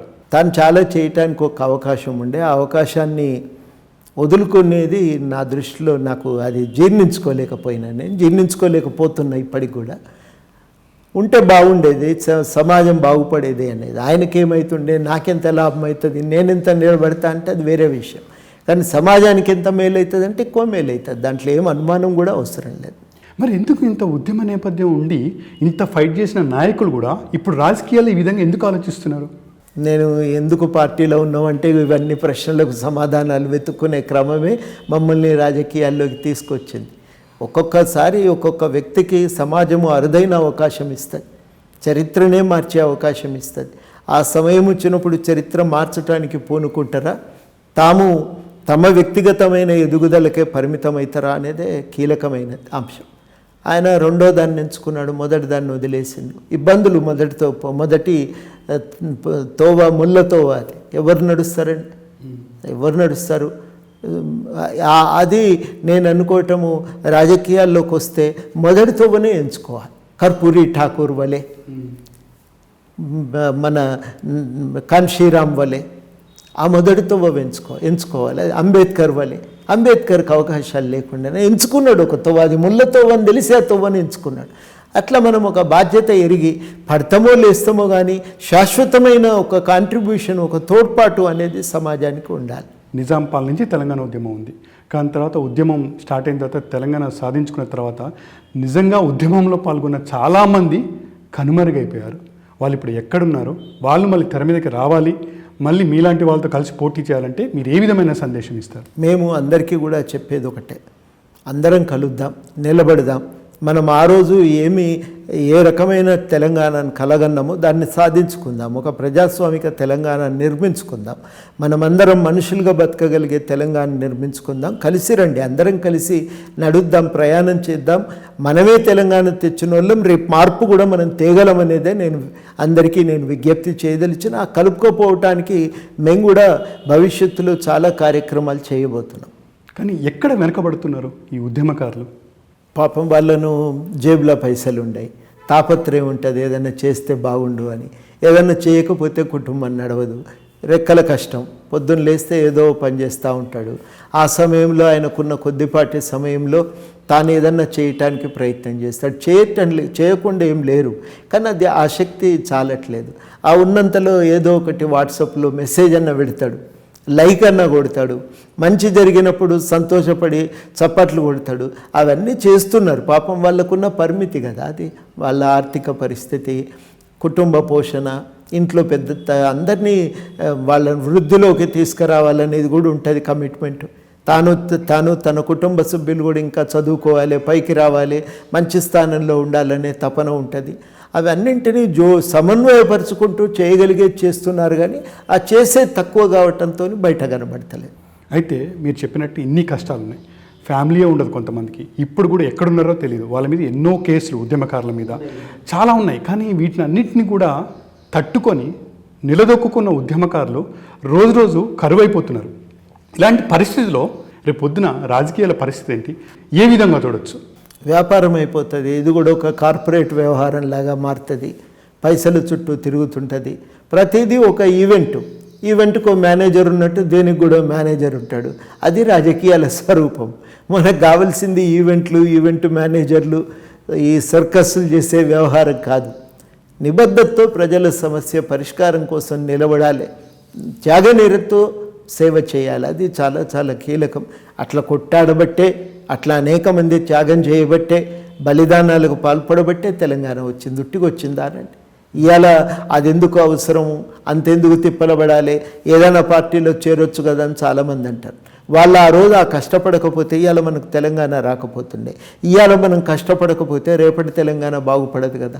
అందుకని కొట్లాడక తప్పదు. ఇవన్నీ తనలాటే, ఇక ఏముంటుందండి దాంట్లో.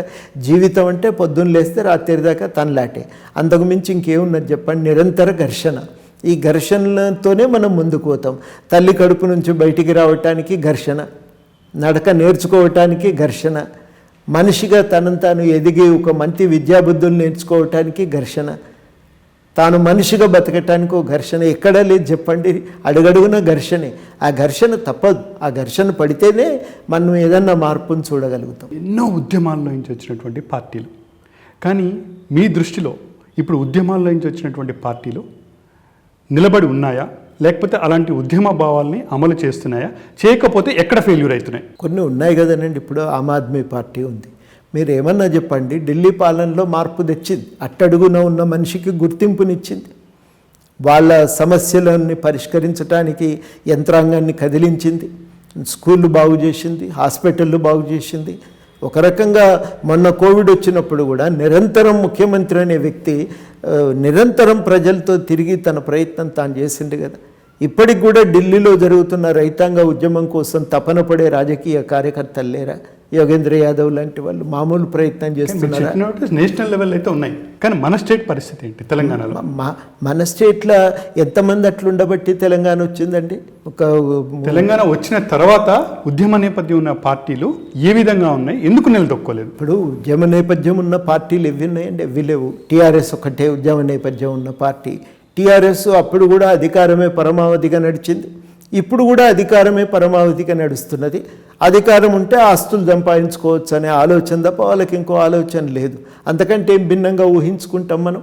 వాళ్ళు గట్లే ఉన్నాం, ఇప్పుడు ఉన్నారు. అందుకనే జయశంకర్ గారు అనేది తెలంగాణ అభివృద్ధి కోసమైతే మళ్ళీ పోరాటమే నడుస్తుందండి. అది పోరాటం లేకుండా తెలంగాణ బాగుపడదు, గుర్తుపెట్టుకోండి అని చెప్పి చాలామంది జయశంకర్ సారు అని మీరు నాకు వాగ్దానం చేయాలి, తెలంగాణ వచ్చిన తర్వాత రాష్ట్ర అభివృద్ధి కోసం కొట్లాడుతానని అని చెప్పి మాట వేయించుకున్నాడు మాతో. అట్లా ఆలోచన చేసిన వాళ్ళు ఉన్నారు, కానీ పార్టీలు నిలవలే. ఆయనే గ్రహించిండి ఈ విషయాన్ని, వీళ్ళు నిలవరు చేయరు అనేది. ఎందుకనుకుంటే ఆ అధికారమే పరమావధి అయిపోయింది. ఆ రోజు కూడా అట్లనే ఎంతసేపు ఆ ఉద్యమాన్ని నడుపుతున్నప్పుడు ఏం చేస్తే తమ రాజకీయ పరపతి పెరుగుతుంది, అధికారానికి దగ్గర కాగలుగుతామనే లెక్కలు వేసుకున్నారు తప్ప కానీ ఎంత తొందరగా తెలంగాణ తీసుకురావాలి, ఎట్లా దాన్ని అభివృద్ధి చేయాలనే విషయాలపైన ఆ చిత్తశుద్ధి ఎప్పుడు ప్రదర్శించారు? ఎప్పుడు లేదు. అది తెలంగాణలో ఉద్యమ నేపథ్యం నుంచి వచ్చినటువంటి పార్టీలు ఇప్పుడు అవి ఉద్యమంలో ఏదైతే చెప్పారో అవి ఏది ఇంప్లిమెంట్ చేయట్లేదు, అసలు దానికి సంబంధించినటువంటి ఇష్యూస్ కూడా మర్చిపోయినటువంటి పార్టీలు. ఇక మీలాంటి పార్టీస్ ఉన్నాయంటే, టీజేఎస్ పార్టీస్ ఉన్నాయంటే అవి కొద్దిపాటి పోరాడుతున్నాయి, అన్నీ చేస్తున్నాయి. కానీ కొంతకాలం ముందుకు వెళ్తే ఉద్యమ నేపథ్యం ఉన్న పార్టీలు వస్తాయా, లేకపోతే ఉద్యమ నేపథ్యం ఉన్న పార్టీల పరిస్థితి ఏమైపోతుంది? మాకంటే గట్టి గొట్లెట్టోళ్ళు కూడా రావచ్చు, రారని అనటానికి వీలు లేదు. ఎందుకంటే సమాజము తనంతాను ఎప్పుడు కూడా సంస్కరించుకునే ప్రయత్నం చేస్తుంది. ఉన్న పరిస్థితులు బాగాలేకపోతే మార్చుకుంటుంది, ఎవరైనా అడ్డం వస్తే పక్కకు తోసుకుంటూ ముందుకు పోతుంది. అది సమాజ చరిత్ర స్వభావం. అది చరిత్ర స్వభావం తెలిసిన వాడిగా అది అనివార్యంగా జరుగుతుంది. ఇప్పుడున్న పరిస్థితులు ఇట్లాగే ఉంటే ఎక్కడో ఒక దగ్గర వీటన్నింటి మీద పెద్ద ఆందోళన తిరుగుబాటే వస్తుంది. అది రాజకీయంగా ఇట్లా ఉండటం కూడా మంచిది కాదు, రాజకీయ అస్థిరతకు దారితీస్తుంది. ఈ అస్థిరత సమాజ పురోభివృద్ధికి, ఎవరికి మనుషులు ఏం కోరుకుంటారు, ఎవరింట్లో వాళ్ళు సుఖంగా బతకాలనుకుంటారు, ఆ శాంతియుతమైన జీవితానికి కూడా ఇది ఆటంకమవుతుంది. అట్లాంటి పరిణామాలు అందుకనే రాకుండా జాగ్రత్త పడటం మనందరి మీద ఒక బాధ్యత ఉంటుంది. చాలా సందర్భాల్లో మీరు 1,00,000 ఉద్యోగాల గురించి చాలా ఫైట్ చేయడం జరిగింది. వాటిని మాత్రం ఎక్కడ ఉద్యమ నేపథ్యంలో ముందుకు తీసుకపోలే. అంటే ఇన్ని సంవత్సరాలు వచ్చినా మీ పోరాట పటిమే కనిపిస్తుంది, కానీ ఎక్కడ జాబ్స్ రాలేదు, ఎక్కడ వాటికి సంబంధించిన ఫుల్ఫిల్ కూడా జరగలేదు. ఒకవైపు చూస్తూ ఉంటే దాదాపు ఇంకొక సంవత్సరం 2 సంవత్సరాలు అయితే 10 సంవత్సరాలు అవుతుంది తెరాస ప్రభుత్వం వచ్చి. కానీ 10 సంవత్సరాలు ఒక వయసుని కోల్పోయిన వ్యక్తి ఇప్పుడు ఉద్యోగాలు వచ్చినా కానీ అప్లై చేయలేని పరిస్థితి. ఆ 1,00,000 ఉద్యోగాల నేపథ్యం ఏమైంది? ఆ పోరాటం ఎందుకు ఆ మధ్యలోనే ఒడిదుడుకులు ఎదుర్కొంటుంది? ఎందుకు ముందుకు పోలేకపోతుంది? అది అట్లా గట్టిగా పోరాటం జరిగినప్పుడల్లా ప్రభుత్వం అడుగు ముందుకేసి 15,000 20,000 పోస్టులు అనౌన్స్ చేస్తుంది. కాబట్టి ఇప్పటి వరకు జరిగిన ఫలితం అది. కానీ గవర్నమెంట్ ఏంటంటే ఇప్పుడు ఇంకో అడుగు ముందుకు పోతుంది. ఇంకో అడుగు ముందుకు పోయి ఇప్పుడు జాబ్ క్యాలెండర్ వేస్తాం, వార్షిక ఖాళీలను ఎప్పటికప్పుడు భర్తీ చేస్తామని మొట్టమొదటిసారి అంటున్నది. అయితే ఖాళీలు లెక్కగట్టే కాడ మాత్రం ప్రభుత్వం మళ్ళా మోసమే, మామూలు మోసం కాదు ఇది. 50,000 ఖాళీలు ఉన్నాయి అంటున్నారు. ఇది అన్యాయం. ప్రభుత్వంలో ఖాళీలు ఉన్నాయి, ప్రభుత్వ రంగ సంస్థల్లో ఖాళీలు ఉన్నాయి, యూనివర్సిటీలు లాంటి స్వచ్ఛంద సంస్థల్లో ఖాళీలు ఉన్నాయి. ఈ 3 ఖాళీలను కూడా భర్తీ చేయాలి. ఇంకొక మాట కూడా మనం ఇక్కడ గుర్తుపెట్టుకోవాలి ఏంటంటే, సమాజ అవసరాలు మారుతున్న కొద్దీ ఉద్యోగుల సంఖ్య కూడా మారుతూ ఉండాలి. స్ట్రెంగ్త్ అంటాం, క్యాడర్ స్ట్రెంగ్త్. ఆ ఉద్యోగుల సంఖ్య ఎంత ఉండాలనేది కూడా మనం ఇవాళ పెంచుకోవాల్సిన అవసరం ఉంది. ఇంతవరకు ఉన్నది కాదు, పెంచుకోవాల్సిన అవసరం ఉంది. ఇవన్నింటినీ కలిపి కరెక్ట్గా ఖాళీలను లెక్కగట్టాలి, వాటన్నింటిని కూడా భర్తీ చేయాలని, నిరుద్యోగ భృతి చెల్లించాలని. ఈ చనిపోయిన పిల్లలు ఉన్నారు చాలామంది, 50-60 మంది ఉంటారు ఉద్యోగాలు రాక ఆత్మహత్య చేసుకున్న వాళ్ళు. వాళ్ళ కుటుంబ సభ్యులకు ఎక్స్గ్రేషియా ఇవ్వాలని ఇవన్నీ మా డిమాండ్లుగా ఉన్నాయి. క్యాలెండర్ అనేది కానీ ఈ వార్షికంగా వచ్చిన అంటే ప్రతి ఏ ఏటికి ఆ ఏటు వచ్చిన ఖాళీలను భర్తీ చేసేటువంటి ఒక ప్రక్రియను కానీ నిజంగా ప్రభుత్వం తేదలుచుకుంటే ఆ రెండింటిని చట్టబద్ధం చేయాలి. క్యాలెండర్ అనే దాన్ని చట్టబద్ధం చేయాలి. అదేవిధంగా ఏ ఏడాది ఖాళీలను ఆ ఏడాది భర్తీ చేసే బాధ్యత కూడా ప్రభుత్వం మీద విధిస్తూ ఒక చట్టం తేవాలి. ఈ రెండు చాలా చాలా కీలకమని. అంటే ఇంకా మిగిలిన సంస్కరణలు చాలా ఉన్నాయి. ప్రైవేట్ రంగంలో స్థానికులకు అవకాశం కల్పిస్తూ జీవో తేవాలి, అది కూడా చాలా కీలకం. ఇవన్నీ నా దృష్టిలో చాలా ముఖ్యమైనటువంటి మార్పులు. ఈ మార్పులను ఇంకా సాధించుకోవటానికి ఇంకా కొట్లాడాల్సే ఉంది. ఒక అడుగు పడ్డదంతే, కొంచెం ఆశ, కొంచెం ధైర్యం, ఇంకా గట్టిగా మనం ఇవన్నింటినీ అడుగుదామని చెప్పి నేను అందరికీ పిలుపునియదలిచిన. ముందుకు ఇంకా చాలా ప్రయాణం చేయవలసి ఉంది. ఇవాళ సాధించింది చాలా తక్కువ, ఇంకా చేయవలసింది చాలా ఉంది. దానికోసం అందరం ఇంకా యువతులు మాత్రమే కాదు, ఇది బాధ్యత సమాజం. ఎందుకంటే ఒక సమాజంలో ఒక యువకునికో ఒక యువతికో ఉద్యోగం రాలేదంటే అది మొత్తము వాళ్ళ శక్తిని మనం ఉపయోగించుకోలేకపోతున్నట్టే లెక్క. అది సమాజానికి నష్టం చేస్తుంది. బాధ్యత వాళ్ళకు పని కల్పించాల్సినటువంటి బాధ్యత సమాజానికి, ప్రభుత్వానికి. వాళ్ళకు కావలసిన శిక్షణ అవసరమైన శిక్షణ లేకపోతే ఆ శిక్షణ అందించే బాధ్యత కూడా ప్రభుత్వానిదే. ఇది ప్రభుత్వం స్థూలంగా స్వీకరించాల్సిన అవసరం ఉంది. అంటే ఆ దృష్టికోణం మారాలి. ఉద్యోగం అనేది ఎవరి తిప్పల వాళ్ళు బడి సంపాదించుకోవాల్సిందే కానీ సమాజం బాధ్యత లేదనే దృక్పథం వదిలిపెట్టి ఉద్యోగాలు కల్పించే బాధ్యత సమాజానిదే అనే దృక్పథం వచ్చేదాకా మనం కొట్లాడాల్సిన అవసరం ఉంటుంది. బాధ్యత కేసీఆర్ ప్రభుత్వానికి, వాళ్ళు ఉద్యోగాలు కల్పించాలి. ప్రైవేట్ రంగంలో ఉన్న ఉద్యోగాలు స్థానికులు పొందటానికి కావలసినటువంటి స్థానికమైన వాళ్లకు రిజర్వేషన్లు కల్పిస్తూ స్థానికులకే అవకాశాలను పరిమితం చేస్తూ వాళ్ళు ఒక చట్టం కూడా తీసుకురావాలి. ఇవన్నీ మనం సాధించుకోవాలి. ఇవన్నీ ప్రభుత్వం బాధ్యతని గుర్తు చేసి కొట్లాడి సాధించుకోవాలని నేను పిలుపునిస్తాను. చాలా వరకు చాలా సందర్భాల్లో మీరు ప్రశ్నించటం, కొట్లాడటం, పోరాటం చేయటం జరిగింది. అప్పుడు గవర్నమెంట్ నామకే వాస్తు ఏదో ఒక ప్రకటన ఇవ్వటం జరిగింది.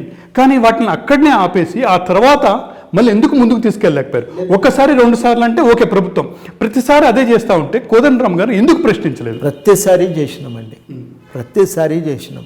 పోయినసారి మొదటి కరోనా వేవ్ వచ్చినప్పుడు మార్చి నెల 2020 అప్పుడు మేము చాలా పెద్ద ఆందోళన నిర్మించాలనే ప్లాన్తో అన్ని జిల్లాల్లో సదస్సులు పెట్టి చివరాఖరికి చెలో అసెంబ్లీకి పిలుపునిచ్చినాం. ఆ అసెంబ్లీ జరిగే రోజు కల్లా దాన్ని రద్దు చేసి, మేము అనుకున్న తేదీకి ముందే రద్దు అయిపోయింది అసెంబ్లీ. కరోనా ఉంది కాబట్టి రద్దు చేస్తున్నామని ప్రకటించి ప్రభుత్వం లాక్డౌన్ కూడా విధించింది. అట్లా ఆగిపోయిన తర్వాత జూమ్ మీటింగులు పెట్టినాం, కరపత్రాలు వేసినాం, యాత్రలు చేసినాం. చాలా జిల్లాల్లో మా పార్టీకి సంబంధించిన యువకులు యాత్రా కార్యక్రమాలు చేసినారు, ఊరూరుకు పోయినరు, చెప్పినరు. ఉద్యోగాలు లేకపోతే మా పరిస్థితి ఎట్లుంటుంది అనేది రోడ్ల మీద వస్తువులు అమ్మి కూలీ చేసి అక్కడ ప్రజలకు అర్థమయ్యేటట్టుగా వాళ్ళు రకరకాల పనులు చేసిండ్రు. కార్యాచరణ ఉంది కాబట్టే ఇంత బలంగా ఇవాళ గవర్నమెంట్ స్పందించాల్సి వస్తుంది. ఇంత బలంగా అన్ని పార్టీలు దానిపై మాట్లాడాల్సి వస్తుంది. మీరు 1,00,000 ఉద్యోగాలు అంటున్నారు, ఇప్పుడేమో 50,000 ఉద్యోగాలు అంటారు. 50,000 కూడా టీచర్ సైడ్ కాదు, అన్ని ఉద్యోగాలు కలిపి. ఇంకోవైపు ఏమో క్యాలెండర్ అంటున్నారు. అసలు ఏంటి ఈ 3 కన్ఫ్యూజన్ ఏంటి? నిజంగా 1,00,000 ఉద్యోగాలు కావాలా, 50,000 ఉద్యోగాలు కావాలా, క్యాలెండర్ వస్తే బెనిఫిట్ జరుగుతుందా? ఏం జరుగుతుంది వీటిలో? ఈ మూడింటి మధ్యన మీరు వైరుధ్యం చూడటానికి వీల్లేదు. మొట్టమొదటి ఖాళీల గురించి మాట్లాడుకుందాం. ఖాళీలు గవర్నమెంట్ వచ్చిన నాటికి అంటే తెలంగాణ వచ్చిన నాటికి ఉన్న స్ట్రెంగ్త్ను 25,000 తగ్గించింది ప్రభుత్వం. ఎందుకు తగ్గించింది అనేది మనకి ఎక్కడ లెక్క తెలియదు. కానీ మొట్టమొదటి కేసీఆర్ చేసిన ప్రకటనకు తర్వాత విడుదల చేసిన టోటల్ తెలంగాణ ఉద్యోగుల సంఖ్యకు మధ్యన తారతమ్యం ఉంది. 25,000 తగ్గినాయి. రెండోది ఏంటంటే ఆ తగ్గిన లెక్క ప్రకారం కూడా మొన్న వచ్చిన పిఆర్సీ అంటే pay revision commission Biswal committee నివేదిక ప్రకారం 192,000 ఉన్నాయి. మేము చెప్తున్న సంఖ్య ఇది పదే. కానీ బిస్వాల్ కమిటీ అనటంతో దానికి ఇది ఒక గుర్తింపు అనేది దొరికింది ఇవాళ. అట్లా ఒక సంఖ్య ఇవాళ బిస్వాల్ కమిటీ చెప్పింది. కానీ బిస్వాల్ కమిటీ చెప్పని 2 విషయాలు ఉన్నాయి.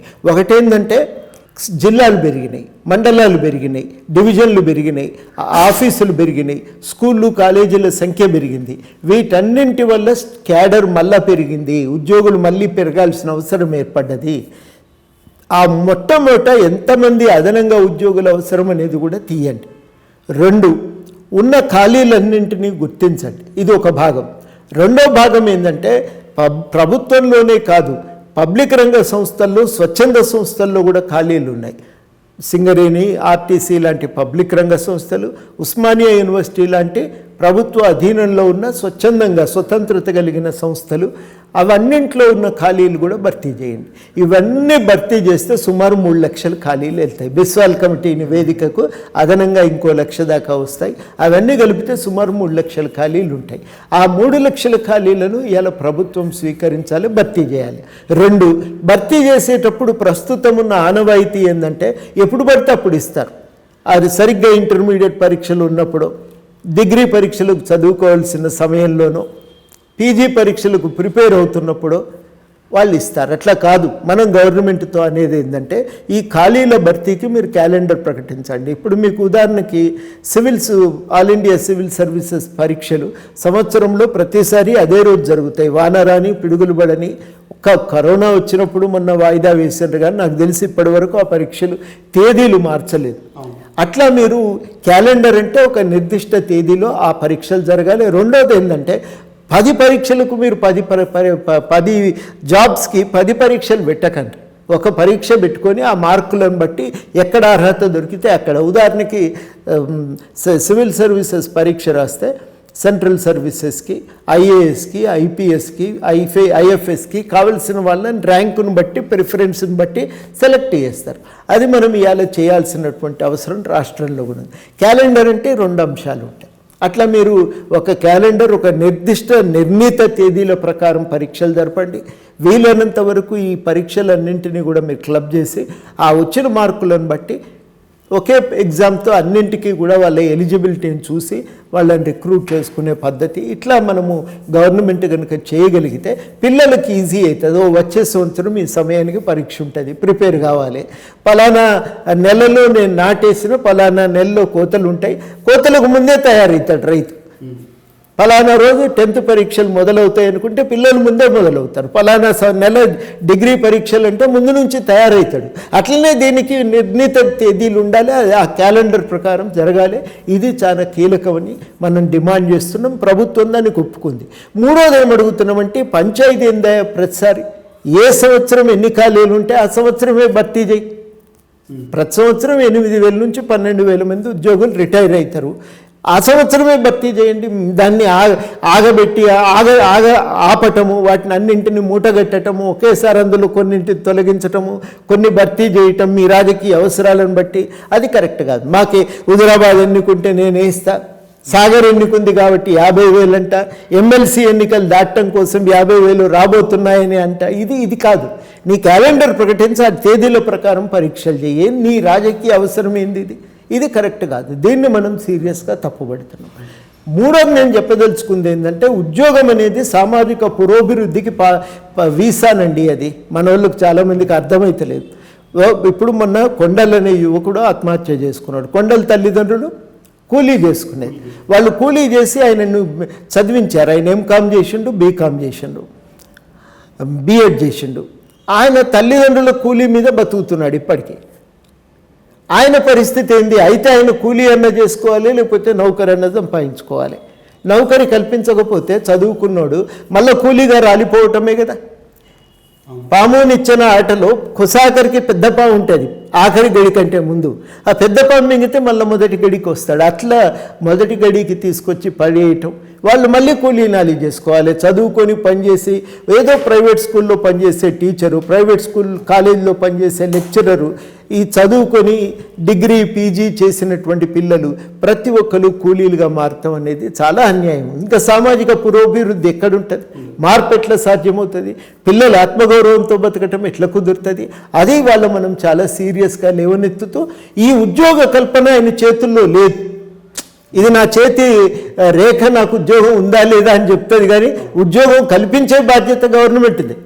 ఆ గవర్నమెంట్ ఆ ఖాళీలను కల్పించడం, ఉపాధి కల్పించడం, వాళ్ళు ఆత్మగౌరవంతో బతకటానికి కావలసిన ఎదుగుదలకు అవకాశం ఇవ్వటం, ఇది చాలా కీలకం.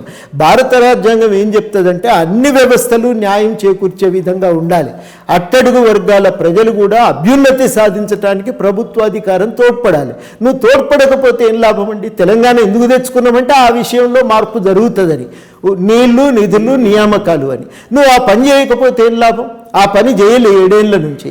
ఒత్తిడి పెట్టంగా ఒకటి గుర్తించిండ్రు ఏంటంటే ఖాళీలు ఉంటాయి, వార్షిక క్యాలెండరు, ఇవన్నీ గుర్తించిండ్రు. ఇప్పుడు అవి అమలయ్యేటట్టు చేయాలి, నిరుద్యోగ భృతి వచ్చేటట్టు చూడాలి. ఇవి ఇంకా మిగిలిపోయినటువంటి ఎజెండాలే. అనుకున్నది చాంతాడంత అయితే బెత్తడంత జరిగింది, ఇంకా చాలా జరగవలసి ఉంది. అవన్నింటి కోసం కూడా ఈ ప్రయత్నం సాగాలి. సాగకపోతే సమాజం మారదు. ఆ యువకుడు ఎదగకపోతే ఏమవుతాడు చెప్పండి? తాగుబోతన్నవుతాడు, సమాజంలో సమస్యన్నవుతాడు. అందుకని కేశవరావు జాదవ్ గారు మాతో నూకనేది, చదువుకున్న పిల్లలు పగటిపూట లుంగీలు కట్టుకొని ఊరి నడుమ కూర్చొని ముచ్చట్లు పెడుతున్నారంటే అరిష్టం వచ్చినట్టే దేశంలో అని. ఎందుకు సార్ అంటే, అరే వాడు పని చేయాలి కదా, పని చేసుకొని బతకాలి కదా, ఆయనకు అవకాశం దొరకకపోతే అంతకంటే అన్యాయం ఇంకేముంటుంది? సమాజం పాడైపోయినట్టే కదా, దిగజారిపోతున్నట్టే కదా అని. అది అలా ఈ విషయము ఈ ముఖ్యమంత్రి గారికి అర్థమవుతలేదు. అది చాలా మనం గ్రహించాల్సినటువంటి విషయము, సాధించుకోవాల్సిన విషయం. ఒక ప్రొఫెసర్గా ఉండి మీరు కనీసం ఇన్ని యూనివర్సిటీస్లో ఇన్ని ఉపాధ్యాయ పోస్టులు కూడా ఖాళీగా ఉన్నా కానీ కనీసం వాటి కోసం కూడా మీరు ఎందుకు కొట్లాడలేకపోయారు? ఎందుకండి, మాజీ వీసీలతో సదస్సు పెట్టినాం. మొత్తం అందరం కలిసి ఉట్టిగా మాట్లాడితే ప్రయోజనం లేదని చెప్పి మేము అప్పుడే, నేను రిటైర్ అయినా, మా వాళ్ళు వచ్చి ఏదన్నా గవర్నమెంట్కు చెప్పేదన్నా చెయ్యంటే నేను అన్నాను అట్లా కాదు, ఖాళీలు ఏమున్నాయి ఎన్ని ఉన్నాయో లెక్క తీద్దామని కూర్చొని మేము ఏం లెక్క తీసినామంటే ప్రొఫెసర్లుగా పోస్టులు ఎన్ని ఖాళీ ఉన్నాయి, అసిస్టెంట్ ప్రొఫెసర్, అసోసియేట్ ప్రొఫెసర్, ఆ లెక్కలు తీసినాం. మా స్ట్రెంత్ ఎంత ఉంది, ఎంత మనకి ఎన్ని డిపార్ట్మెంట్లో ఇలా ప్రొఫెసర్లు లేకుండా ఉన్నారు, ఇంకా 2 ఏళ్ళు అయితే ఎన్ని డిపార్ట్మెంట్లో ప్రొఫెసర్ లేకుండా ఉంటాయి అని చెప్పి నేను ఈ విషయము ముఖత కేసీఆర్ గారికి చెప్పిన. యూనివర్సిటీలు పాడైతాయి సార్, మీకు అందరికీ అర్థం కాని విషయం ఏంటంటే ఖాళీలు ఉన్నాయనేది మాత్రం అందరికీ తెలుసు, కానీ ఒక డిపార్ట్మెంట్లో ఒక అసోసియేట్ ప్రొఫెసరో ఒక ప్రొఫెసరో లేకపోతే వచ్చే సమస్య ఏంటంటే మొట్టమొదట రీసెర్చ్ గైడెన్స్ ఉండదు. పిహెచ్డి చేసి 5 ఏళ్ళు 6 ఏళ్ళు గడిస్తే తప్ప రీసెర్చ్ గైడెన్స్ ఇవ్వరు. ప్రాజెక్టుకు అప్లై చేసుకోరాదు, ప్రాజెక్టుకు అప్లై చేసుకుంటే యూనివర్సిటీకి ఫండ్స్ వస్తాయి. ఆ యూనివర్సిటీకి యూజీసీ ఇచ్చేటువంటి నేషనల్ దానికి వచ్చేటువంటి NAAC గుర్తింపు రేటింగు పడిపోతుంది ఇల్లు లేకపోతే, గుర్తింపు లేకపోతే ఫండ్స్ రావు, అన్ని రకాలుగా కుంగిపోతుంది అని ఈ విషయమంతా సమాచారం సేకరించి ఉస్మానియా మీద కాకతీయ మీద విడివిడిగా నోట్స్ తయారు చేసి మేమందరికందరము అన్ని యూనివర్సిటీల అధ్యాపకుల సంఘంతో కలిసి మేము వీసీ దగ్గరికి, అప్పుడు విద్యాశాఖ మంత్రి కడియం శ్రీహరి గారి దగ్గరికి వెళ్ళినాం. ఆయన 2 గంటలు అన్నీ చూసి నోరెళ్ళబెట్టి ఇంత అన్యాయంగా ఉందానే నాకు తెలియదు, నేను గ్యారంటీగా చేస్తా అన్నాడు. ఆ ఫైలు ముఖ్యమంత్రి దగ్గరికి పోయింది. ఆయన దగ్గరికి ఫైలు పోతే నేలమాలిగలు పడ్డట్టే, ఇక అది బయటికి రాదని. నేనే ఒకసారి ఏదో పని మీద పోతే నేను చెప్పిన, సార్ అన్యాయంగా ఉంది పరిస్థితి, యూనివర్సిటీలు నాశనం అవుతున్నాయి, ఎట్లాగన్నా చేయండి, 1-2 ఏళ్ళు ఎక్స్టెన్షన్ ఇచ్చి ఖాళీలు భర్తీ చేయండి సార్, ఈలోగా యూనివర్సిటీ నిలదొక్కుంటుందని అంటే ఆయన వినడు అసలు. మీ వాళ్ళకి చదువు చెప్పొస్తుంది అన్నాడు నాతో. చెప్పొచ్చిన వాళ్ళకి వెయ్యి సార్, చెప్పొచ్చిన వాళ్ళకి వెయ్యండి అని అడిగిన. ఇక అట్లా అది వైఖరి అయితే యూనివర్సిటీల పట్ల ఏం చేస్తాను చెప్పండి. కానీ ఇంత సుదీర్ఘమైన ఉద్యమకారుల నేపథ్యంలో ఉన్న మీరు, మీ వెంట నడిచేవాళ్ళు వీటి మీద ఒక ఉద్యమం ఎందుకు చేయలేకపోయారు? ఉద్యమం అంటే మళ్ళీ మేము ఈ విషయము కౌన్సిల్ ఫర్ హైయర్ ఎడ్యుకేషన్ దగ్గరికి తీసుకెళ్ళాం. అందరం కలిసి ఏం చేసినామంటే, మేము మాట్లాడితే పొలిటికల్ కామెంటరీ లాగా ఉంటుందని చెప్పి యూనివర్సిటీలో Indian council for social science research, council for higher education ఆధ్వర్యంలో ఒక వర్క్షాప్ జరిపి తెలంగాణ యూనివర్సిటీల అభివృద్ధికి ఏం జరగాలి అనేది యూజీసీ చైర్మన్ను పిలిపించి చర్చ చేసి రికమెండేషన్స్ను గవర్నమెంట్కు ఇచ్చాను. ఆయన యూజీసీ చైర్మన్ వెళ్ళి అప్పుడు ఎడ్యుకేషన్ మినిస్టర్ జగదీశ్వర్ రెడ్డి గారికి ఇచ్చాను. తర్వాత ఒక ఆల్ బీసీలను పిలిచి ఒక మీటింగ్ పెట్టినాం, యూనివర్సిటీలో ర్యాలీ తీసినాం. అంతకంటే చేయలేరండి యూనివర్సిటీ టీచర్లు, ఏం చేస్తారు అంతకంటే ఎక్కువ? ఉన్న సంఖ్య పరిమితం అయిపోతున్నది, రోజు రోజుకు తగ్గిపోతుంది, రిటైర్ అవుతున్నారు. మనం ఏం చేయగలుగుతాం అనేది ఉంటుంది, భయం ఉంటుంది గవర్నమెంట్తోని. రేపు ఏదన్నా చిన్న అవకాశం ఉన్నా రానివ్వరు, నన్ను ఎలిమినేట్ చేస్తారనే భయానికి మాట్లాడరు. ఏం చేస్తాం అంతకంటే ఎక్కువ? ఇప్పటికైనా కానీ 50,000 ఉద్యోగాలు భర్తీ అవుతాయని నమ్మకం ఉందా? నాకేం నమ్మకం లేదు, కొట్లాడితే తప్ప కాదు. మళ్ళీ కొన్ని కానిస్టేబుల్ పోస్టులు వేస్తాడు, వేస్తే మహా అయితే కొన్ని టీచర్ పోస్టులు వేస్తాడు, మిగతా అంత ఈజీగా రావు. కొన్ని ఆర్డర్ ఆఫ్ ప్రయారిటీలు చూస్తే ఫస్ట్ పోలీస్ ఉంది, సెకండ్ టీచర్సే ఉంది. టీచర్స్ లేకపోతే మాత్రం సమాజంలో మార్పే రాదు. ఇది మనకు ఉన్న వాస్తవం. స్కూళ్ళు పోతే పోస్టులు ఖాళీ, ప్రతి స్కూల్లో పోస్టులు ఖాళీ ఉన్నాయి.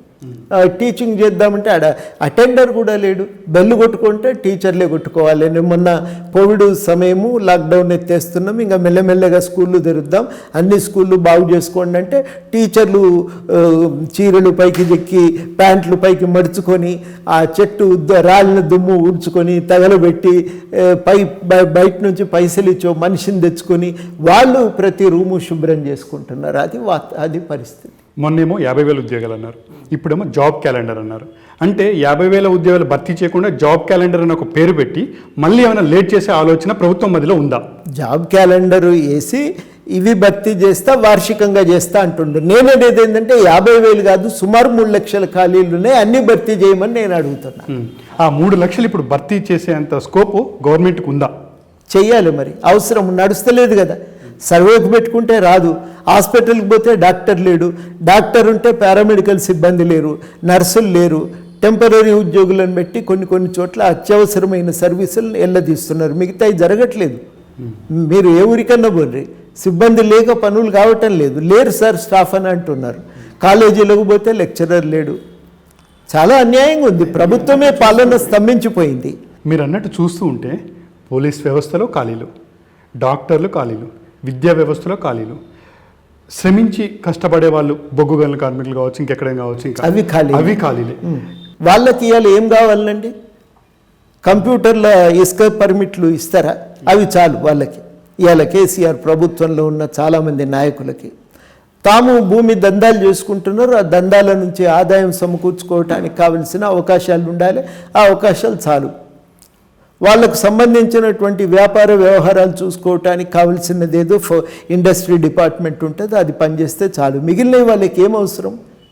రైతుది భూమి సెటిల్మెంట్ అయిందా లేదా, విద్యార్థికి చదువు చెప్తున్నారా లేదా, వాళ్ళకి ఏం అవసరం? పరిపాలన అనేది మనం అనుకుంటున్నాం, కానీ ఈ ప్రజా సంక్షేమం అనేది ఎజెండాలకు వెళ్ళిపోయింది. టీఆర్ఎస్ ప్రభుత్వ ఎజెండాలో లేదది. వాళ్ళ ఎజెండాలో వాళ్ళు మిగిలినరు, వాళ్ళ అనుంగు శిష్యులు మిగిలినరు, మిగిలిన లేరుగా. వాళ్ళకి ఇక ఆ ప్రపంచం ఏది కనబడతలేదు. అందుకనే ఆయన ప్రగతి భవన్ దాటవలసిన అవసరం ఆయన గుర్తించట్లేదు. ప్రగతి భవన్ దాటి ప్రజల గురించి ఆలోచించాల్సిన అవసరం అయితే ఆ మాత్రం కూడా లేదు. ఫామ్ హౌస్లో ఏ రకమైన కూరగాయలు పండించాలనేది, ఇక్కడికి వస్తే తన కావలసిన ఆస్తులను భూములను ఎట్లా దక్కించుకోవాలనేది, దీని మీద ఉన్న శ్రద్ధ దేని మీద ఉన్నది చెప్పండి? వాళ్ళ దృష్టి అంతా వీటి మీదే. ఫైళ్ళన్నీ అవే కదులుతుంటాయి, అవి తప్ప ఇంకేవి పనిచేస్తున్నాయి. ఇవాళ హైదరాబాద్లో కంపెనీ పెట్టాలంటే భయపడతారు వాళ్ళు, వాటా అడుగుతారు. మామూలు ఇవ్వమంటారు. వ్యాపారాలు చేసుకోవాలంటే ఒత్తిళ్లు పెడతారు. తట్టుకోలేక ఇవాళ ఈ వ్యాపారాలు ఈ గవర్నమెంట్ ఉన్నంత వరకు చేయలేమనే అభిప్రాయానికి వస్తున్నారు. సాఫీగా రియల్ ఎస్టేట్ చేసుకొని బతికే అవకాశం కూడా లేదు. తెలంగాణలో బోలెడు మందికి అదే ఏకైక బతుకుదెరువు. తమ స్కూలు ఏదో పెట్టుకొని నడిపిద్దామంటే ఇవాళ బతకలేని పరిస్థితి. సొంతంగా ఒక కాలేజీ పెట్టుకుందామంటే బతకలేని పరిస్థితి. ఇది చాలామందికి అర్థం కాని వాస్తవం.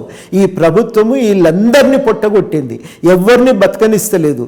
కేవలం తమ ఆస్తులు పెంచుకోవటం తప్ప ఈ అన్ని వర్గాలను సమాధి చేసే ఇవాళ ప్రయత్నంలో ఈ ప్రభుత్వం ఉంది. జర్మన్ పోయిట్ బెట్రోల్డ్ బ్రెస్ట్ అంటాడు, అసలు ప్రజలే మారిపోతే ఎంత బాగుండు అని నియంతలు కోరుకుంటారట. ఇవాళ కేసీఆర్ పరిస్థితి కూడా అదే. ఒక విధంగా ఇప్పుడు చెప్పాలి అంటే మీరు చెప్పిన దాని ప్రకారం నిజంగా నియంత పాలనే సాగుతుందా ఇప్పుడు తెలంగాణలో? ఇంకేం అనుమానం అవసరం లేదు. ఇది తాను నియంతే రాజును అనుకుంటాడు, నిజాం రాజు. తర్వాత నేను ఆయన కదా అసెంబ్లీ కట్టినట్టు నేను సెక్రటేరియట్ కూల్చి నేను ఒకటి కడితే అది నా పేరు ఉంటుంది అనేది ఆయన ఆలోచన. అంతకుమించి ఇంకా ఏమీ లేదు ఆయనకి. మరి తెలంగాణ కోసం పోరాడి ప్రాణాలు కోల్పోయినటువంటి యువకులు ఉద్యోగాలు లేక ఇప్పుడు ఏ విధంగా చూడాలి?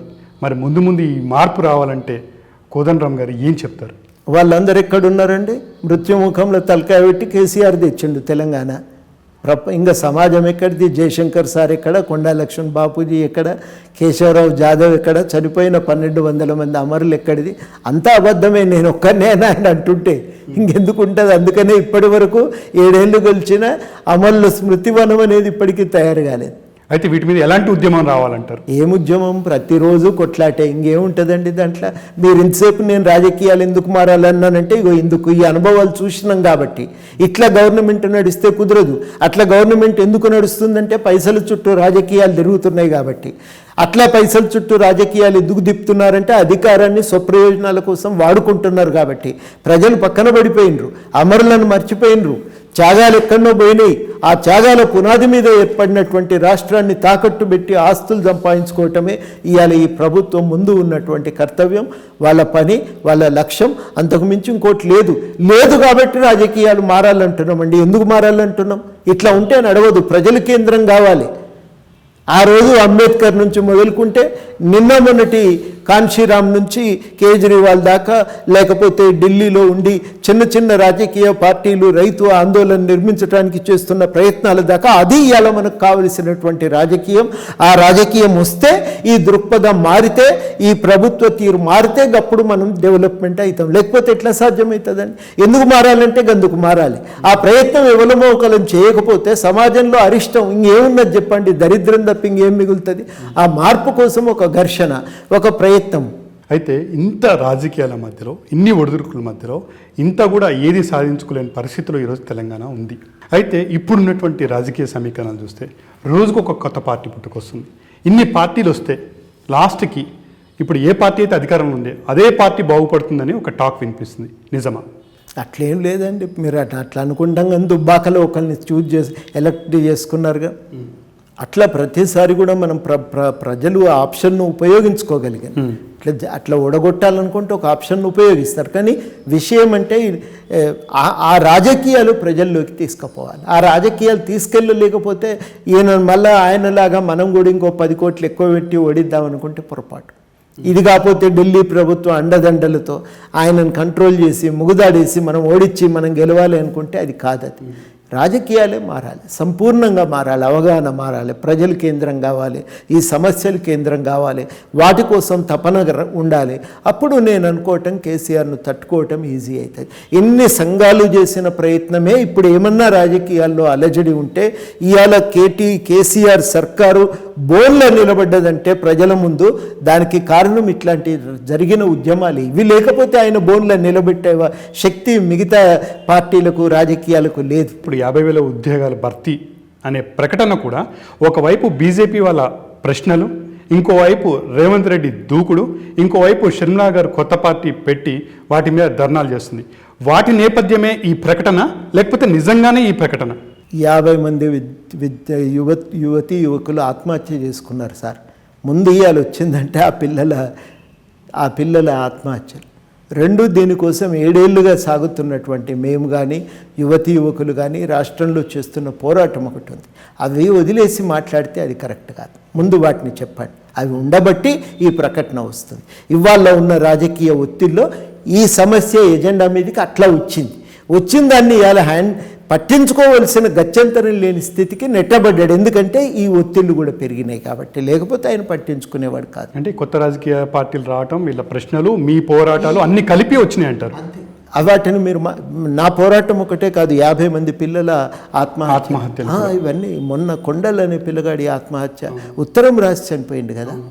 ప్రస్తుత రాజకీయాలకు వస్తే షర్మిల కొత్త పార్టీని ఏ విధంగా చూడొచ్చు? అంటే ఎంచుకున్న లక్ష్యమే కరెక్ట్గా లేదు. తెలంగాణ రాజశేఖర్ రెడ్డి గారి యుగాన్ని దాటి ప్రత్యేక తెలంగాణ ఉద్యమం వైపు నడిచి నీళ్లు నిధులు నియామకాల కోసం కొట్లాడి తెలంగాణ రాష్ట్రాన్ని సాధించుకున్నది. ఆ తెలంగాణ ఉద్యమ ఆకాంక్షలే ఇవాళ తెలంగాణ సమాజానికి మార్గనిర్దేశనలాగా ఉన్నాయి, దిక్సూచిలాగా ఉన్నాయి. వాటిని సాధించుకోవటం కోసమే రకరకాలైనటువంటి ప్రయత్నాలు సాగుతూ ఉన్నాయి. కాబట్టి వాటిని వదిలిపెట్టడం, వెనకకు పోవటం అంటేనే కాలాన్ని వెనక్కి తిప్పే ప్రయత్నం. అది ముందుకు నడవనీయదని చెప్పి నేను భావిస్తూ ఉన్నా. ఉదాహరణ, కృష్ణా జలాలు సాధించాలి. ఆ రోజు పోతిరెడ్డిపాడు తూము వెడల్పు చేసిన రాజశేఖర రెడ్డి గారిని ఆమోదిస్తారా, తిరస్కరిస్తారా? ఆయన ఆదర్శం అంటే తూము పెంచడం ఆదర్శం అనుకోవాలా, మేము ఏమనుకోవాలి? ఇది నా దృష్టిలో చాలా కీలకమైన ప్రశ్న. అట్లాంటివి చాలా ఉన్నాయి. తెలంగాణ వస్తే ఆంధ్ర ప్రాంతం నుంచి వీసా పాస్పోర్ట్ తీసుకొని పోవాల్సి వస్తుంది హైదరాబాద్కు అని ఆ రోజు రాజశేఖర రెడ్డి గారు తెలంగాణ ఏర్పాటుకు అడ్డం పడ్డారు. మేము ఎట్లా చూడాలి? మీరు రాజశేఖర రెడ్డి గారి యుగం అంటే అదనుకోవాలా? తెలంగాణ ఉమ్మడి రాష్ట్రమే, సమైక్యవాదమే ఆయనకున్న కీలకమైనటువంటి లక్ష్యం. ఎవరి మీద కొట్లాడి తెలంగాణ కోసం బలిదానాలకు చేసుకున్నారో ఆ చావులో కారణమైనటువంటి వ్యక్తిని మీరు ఆదర్శంగా చూపుతున్నారో ఆ చనిపోయిన యువకులను అవమానపరిచినట్టు కాదా? ఇది నా దృష్టిలో రాజకీయంగా ఈ దృక్పథానికే అది పనికిరాదు. తెలంగాణ చరిత్ర పైన అవగాహన లేకుండా ఎంచుకున్నటువంటి దృక్పథం. అందువల్లనే అది ఎదగటానికి చాలా ఇబ్బంది పడాల్సి వస్తుంది. అయితే పార్టీ పెట్టగానే ఫస్ట్ స్టెప్ ఏంటంటే వాళ్ళు ఉద్యమకారులందరికీ ఆహ్వాన పత్రాలు పంపారు. దాంట్లో మీకు కూడా అందిందని ఈ పేపర్లో చదవడం జరిగింది. మరి మీరు ఎందుకు ఆహ్వానాన్ని అందుకొని వెళ్ళలేదు? చెప్తున్నా కదా మీకు కారణం. వారికి కూడా చెప్పింది నేను, ఇది మీకు మాకు కుదరదండి. మీరు రాజశేఖర్ రెడ్డి అంటారు, ఆయన మీదే మేము 5 ఏళ్ల రాజశేఖర రెడ్డి పాలన అని విద్యావంతుల వేదిక తరఫు నుంచి పుస్తకం తెచ్చినాం. అప్పుడు ఎట్లా అన్యాయం జరిగింది తెలంగాణకని. నీళ్ల రంగంలో ఒక అసమానతకు మూల కారణమైంది. కాబట్టి అవన్నీ ఉన్నాయి. అవి అందుకని కుదరదు మీకు మాకు అనే మాట నేను చాలా విస్పష్టంగా నేను ప్రకటించడం జరిగింది. ఇంకొక వైపు పాదయాత్రలు అని చెప్పేసి అని అంటున్నారు. అటు బీజేపీ ఇటు కాంగ్రెస్ రెండు పాదయాత్రలు అంటారు. షర్మిల కూడా పాదయాత్ర. నిజంగా పాదయాత్రల వల్ల ఉపయోగం ఉంటుందా? అంటే స్పష్టత లేకుండా ఉట్టిగా పాదయాత్ర చేస్తే కూడా ప్రయోజనం లేదు. దేనికోసం అనేది చాలా క్లారిటీ ఉండాలి. పాదయాత్ర చేయంగానే రాజకీయంగా ఏం నిలదొక్కోలేం. పాదయాత్ర అనేది రాజకీయాల్లో స్పష్టత ఉంటే, స్పష్టత ఉన్న రాజకీయాలను ప్రజల్లోకి తీసుకెళ్లాలనుకుంటే పాదయాత్ర అనేది ఒక సాధనం మాత్రమే. ఆ ప్రయత్నం లేకుండా పాదయాత్ర చేయాలనుకుంటే ప్రయోజనం ఉండదు. ఈ మధ్య చూస్తూ ఉంటే రాజకీయాల్లో మాటల తూటాలు పేలుతున్నాయి. ఒక విధంగా ఎట్లాంటి మాటల తూటాలు పేలుతున్నాయి అంటే, పార్టీ మారితే రాళ్లతో కొట్టండి అని అంటున్నారు. ఇంకొక వైపు ఏమో ఇంకొక 1 మంత్ టైం పెడుతున్నాను, కావాలంటే మళ్ళీ పార్టీలో వచ్చి చేరండి అని అంటున్నారు. ఈ విధమైనటువంటి మాటల తూటాన్ని ఏ విధంగా చూడాలి? ప్రజలు ఏ విధంగా రిసీవ్ చేసుకుంటారు? సరే, ఇప్పుడు ప్రజల్లో ఒక అసంతృప్తి జరుగుతున్న రాజకీయాల పట్ల, ఆ జరుగుతున్న పరిణామాల వల్ల వాళ్ళకు ఒక వ్యతిరేకత కూడా ఉంది వాటి పట్ల. ఆ వ్యతిరేకతను దృష్టిలో పెట్టుకొని మాట్లాడాల్సి వస్తుంది. తప్పదు అది. ఆ హామీ ఇవ్వకపోతే పార్టీ బతకదు. కానీ ఎక్కడ చూసినా రాజకీయాల్లో ఒకప్పుడు ఉన్నటువంటి టాకే కనిపించట్లేదు. మొత్తం ఎట్లా అంటే వారు మాట్లాడాను కానీ నేను మాట్లాడాను కానీ వాళ్ళు ఒకరికి అసలుకి మన ప్రపంచంలో కానీ ఎక్కడ కూడా మాట్లాడని భాషలు కూడా వాడుతున్నారు. వాస్తవం. అది ఈ పోటీ అనేదే చాలా అనైతికంగా ఉంది. చాలా ఒక రకంగా చూస్తే జుగుప్సాకరంగా కూడా ఉంది. అది కాదు, ఇవాళ మీరు ఏం చేస్తారు ప్రజల కోసం అనేది చెప్పాలి తప్ప దానికి సంబంధం లేకుండా మనం ఎంత మాట్లాడి ప్రయోజనం లేదు. ప్రజా సంక్షేమం కావాలి. మౌలికంగా కేసీఆర్తో ఎక్కడ విభేదిస్తున్నామండి? ఆయన దిగితే చాలనేదానా? ఆయన రాజకీయాలను కూడా తిరస్కరిస్తున్నామా? ఆయన విలువలను కూడా తిరస్కరిస్తున్నామా? కాదు. ఇందులో ఏది? ఆయన దిగిపోతే చాలనుకుంటే ప్రయోజనం లేదు. మారాల్సింది కేవలం వ్యక్తులే కాదు కదా, పాలన స్వభావం మారాలి. అంటే ఆయన అనుసరించిన పద్ధతులు పోవాలి, ఆయన పాటించిన విలువలు పోవాలి, ఆయన చెప్పిన పద్ధతులు పోవాలి, కొత్త పద్ధతులు రావాలి. అవేంటియో చెప్పాలి కదా. అవి చెప్పకుండా మనం ముట్టిగా మాట్లాడితే ఏం లాభం? అవి కూడా నా దృష్టిలో చాలా కీలకం. అందుకనే కేసీఆర్ని రాజకీయాలతోనే ఎదుర్కోవాలి, పైసలతో ఎదుర్కోవటం సాధ్యం కాదు. కానీ కొంతమంది అపరచానికుడు అంటారు, ఇప్పటి వరకు 2 సార్లు అధికారంలోకి వచ్చాను, 3వ సార్లు కూడా నేను వస్తానంటున్నారు. నిజమేనా? ఆ చాణక్యుడు అనేవాడు అధికారాన్ని చేజిక్కించుకోవటానికి ప్రజలను కదిలించుకోగలిగిండు, ప్రజామోదాన్ని పొందగలిగిండు. ఈయన అట్లా కాదు కదా, పైసలతోని బెదిరింపులతోని దబాయింపులతోని అధికారంలో ఉండాలని ప్రయత్నం చేస్తున్నాడు. అది ఎట్లా కుదురుతుందండి? నువ్వు బెదిరించో ఏదో అధికారంలో ఉన్నావు కరెక్టే, ఆ మేరకైతే ఆయన గెలిచినట్టేనంటే ఆ మేరకు ఆయన గెలిచినట్టే. కానీ ఏం లాభం అండి? గెలిచేం లాభం? అట్లా గెలిచి సమాజానికి ఒరిగింది ఏంది, తెలంగాణకు వచ్చింది ఏంది? ఏం రాలే కదా. నువ్వు గెలిచినవు, నీకు లాభమైంది, నీ లాభం కోసం నువ్వు వ్యవహరించినవు తప్ప సమాజం కోసం చేయలేదు. నిజంగానే చాణక్య నీతి అంటే రాజకీయాలను నడపటం మాత్రమే కాదు, చతురతను ప్రదర్శించటమే కాదు, ప్రజలను మెప్పించగలగాలి, ప్రజల సమస్యలను పరిష్కరించడానికి సరైన వ్యూహం నడపగలగాలి. అది ప్రజాస్వామ్యంలో రాజకీయ నాయకునికి ఉండవలసిన స్వభావం. ఆయన ఒక రాచరిక పోకడలు కాబట్టి, ఆయనది ఎంతసేపటికి కూడా ఒక నిరంకుశ పాలన కాబట్టి ఆయన పద్ధతుల్లో ఆయన పోతున్నాడు. ఆ పద్ధతినే తిరస్కరిస్తూ ప్రజాస్వామ్యాన్ని బలోపేతం చేసే విధంగా రాజకీయాలు నడపగలిగితే అప్పుడు ఆయనను శభాష్ అనొచ్చు. అట్లా నడుపుతలేడు. ఆయన అనుసరిస్తున్న రాజకీయాల వల్ల నిరుద్యోగం పెరిగింది, స్కూళ్ళు నడవలేని పరిస్థితి, రియల్ ఎస్టేట్ వ్యాపారం కుదించుకొని పోతున్నది, దెబ్బతింటున్నది. పాపం వాళ్ళు ఇబ్బంది పడే పరిస్థితి. తెలంగాణ ఆర్థికంగా ఎదుగుతున్నదేమో కానీ అసమానతలు తీవ్రంగా పెరిగిపోతున్నాయి. ప్రజలకు కోవిడ్ వచ్చిన సమయంలో పరీక్షలకు కానీ వైద్యానికి కానీ సరి అయినటువంటి ప్రభుత్వ సౌకర్యాలు లేవు. కనీసం దాన్ని ఆరోగ్యశ్రీలో కూడా చేర్చలేకపోయినరు. నాణ్యమైన విద్య లేదు, ఆన్లైన్ విద్య అసమాన విద్య, దాంతో అసమానతలు పెంచుతున్నారు తప్ప పరిష్కరించలేకపోతున్నారు. ఇది వాళ్ళ ఉన్నటువంటి వాస్తవ పరిస్థితి. తెలంగాణ నాశనానికి దారితీస్తున్న తప్పగాని ఆయన పాలన తెలంగాణ అభివృద్ధికి ఉపయోగపడలేదు. అన్యాయమైనటువంటి పాలన ఇది. ఇట్లాంటి పాలన మనం ఎన్నడూ చూడలే. ఊళ్ళు అంటారు కదా, ఇసొంటి పాలన చూడలే, ఇసొంటి నాయకుడిని చూడలేదు ఇదివరకు అని చెప్పి ఎక్కడ పోయినా ఇదే మాట అంటారు. అయితే 3వసారి అధికారంలోకి రావటం మాత్రం కష్టం అంటారు. వ్యతిరేకత ఉంది, దానికి రాజకీయ వ్యక్తీకరణ ఇవ్వాలి. అది నేను చాలా కీలకం. ఆ రాజకీయ వ్యక్తీకరణ ఇవ్వాలంటే నువ్వు ఆయన విలువలతో ఆయన చట్రంలో నిలబడి కొట్లాడతావా, భిన్నమైన విలువలతో భిన్నమైన సిద్ధాంతంతో కొట్లాడతావా అనేది ప్రశ్న. భిన్నమైన సిద్ధాంతం విలువలు లేకుండా కొట్లాడలేవనేది నా వాదన. అది ఈ 7 ఏళ్ల చరిత్ర రుజువు చేస్తున్నది. ఒకవైపు టీఆర్ఎస్ పంద ఆ విధంగా అయితే, కాంగ్రెస్ మాత్రం రేవంత్ రెడ్డి గారు వచ్చిన జోష్తో పూర్వవైభవాన్ని తీసుకురావాలని చెప్పి తపన పడుతుంది. నిజంగా పూర్వవైభవం వస్తుందా? ఇది నేను చెప్పినవి కీలకమవుతాయి. అప్పుడు నువ్వు ఏ సిద్ధాంతంతో ఏ విలువలతో నువ్వు నడవదలుచుకున్నావు అనేది చాలా కీలకం. నీ కార్యాచరణ ఎట్లుంటుంది అనేది కీలకం. ఆ కార్యాచరణ లేకుండా ఆయన ఆట ఆడదలుచుకుంటే కష్టం. కేసీఆర్ ఆట నిరంకుశ పాలన కోసం నడుస్తున్న ఆట. నువ్వు కూడా గదే ఆట ఆడితే లాభం లేదు. నువ్వు క్రికెట్ ఆడదలిచినావు, ఆయన ఫుట్బాల్ ఆడదలిచిండు.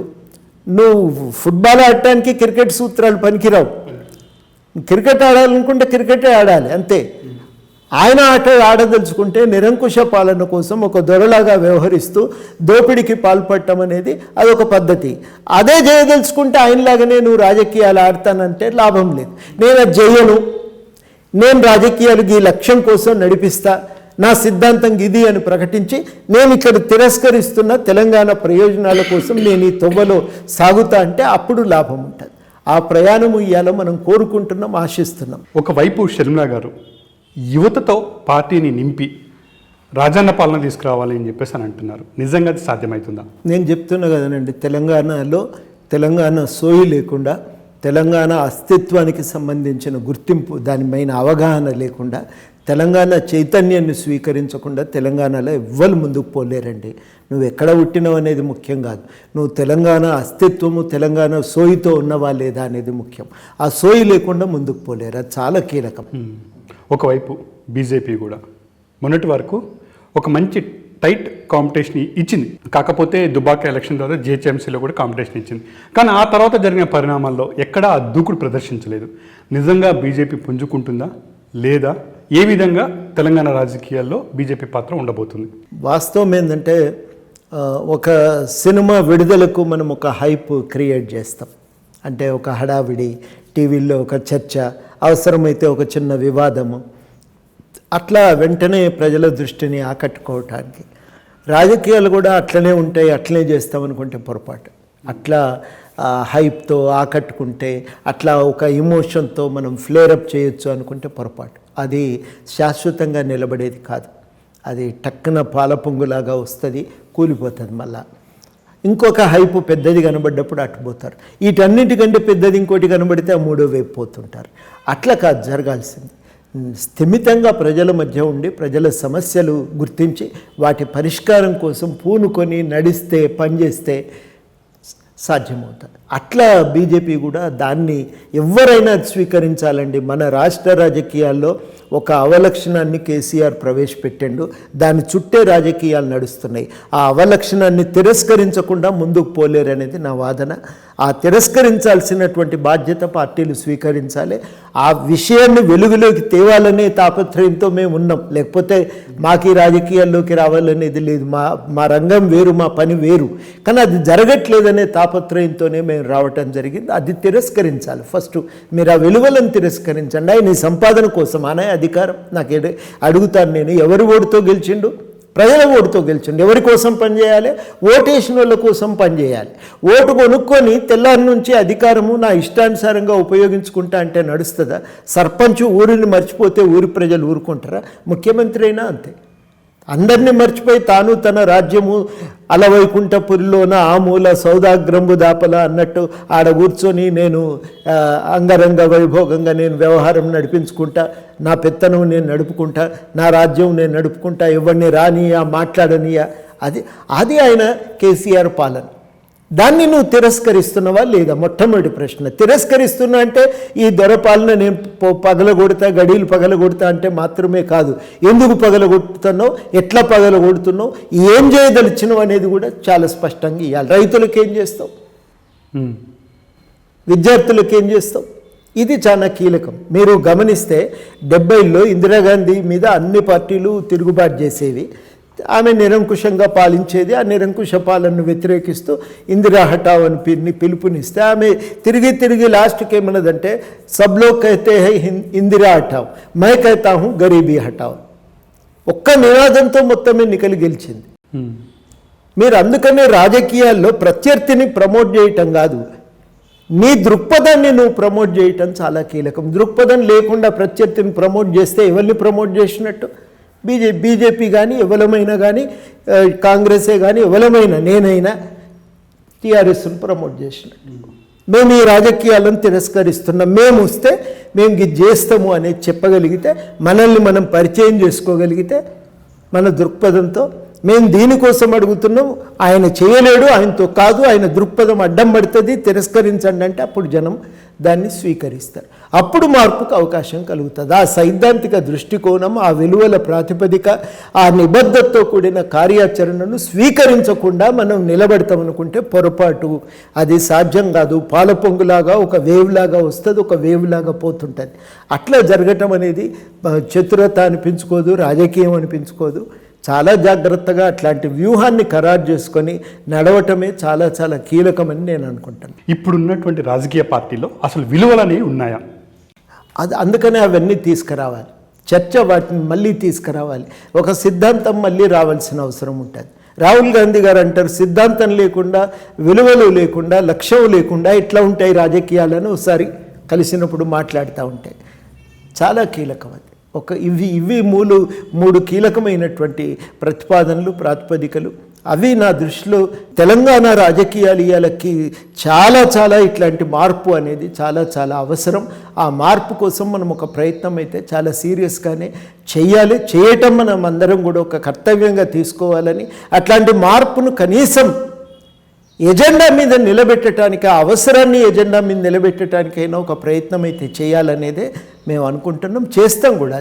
సరే, ఇప్పుడున్నటువంటి రాజకీయాల్లో రాజకీయ పార్టీల్లో ఏ రాజకీయ పార్టీతో మార్పు రాబోతుంది?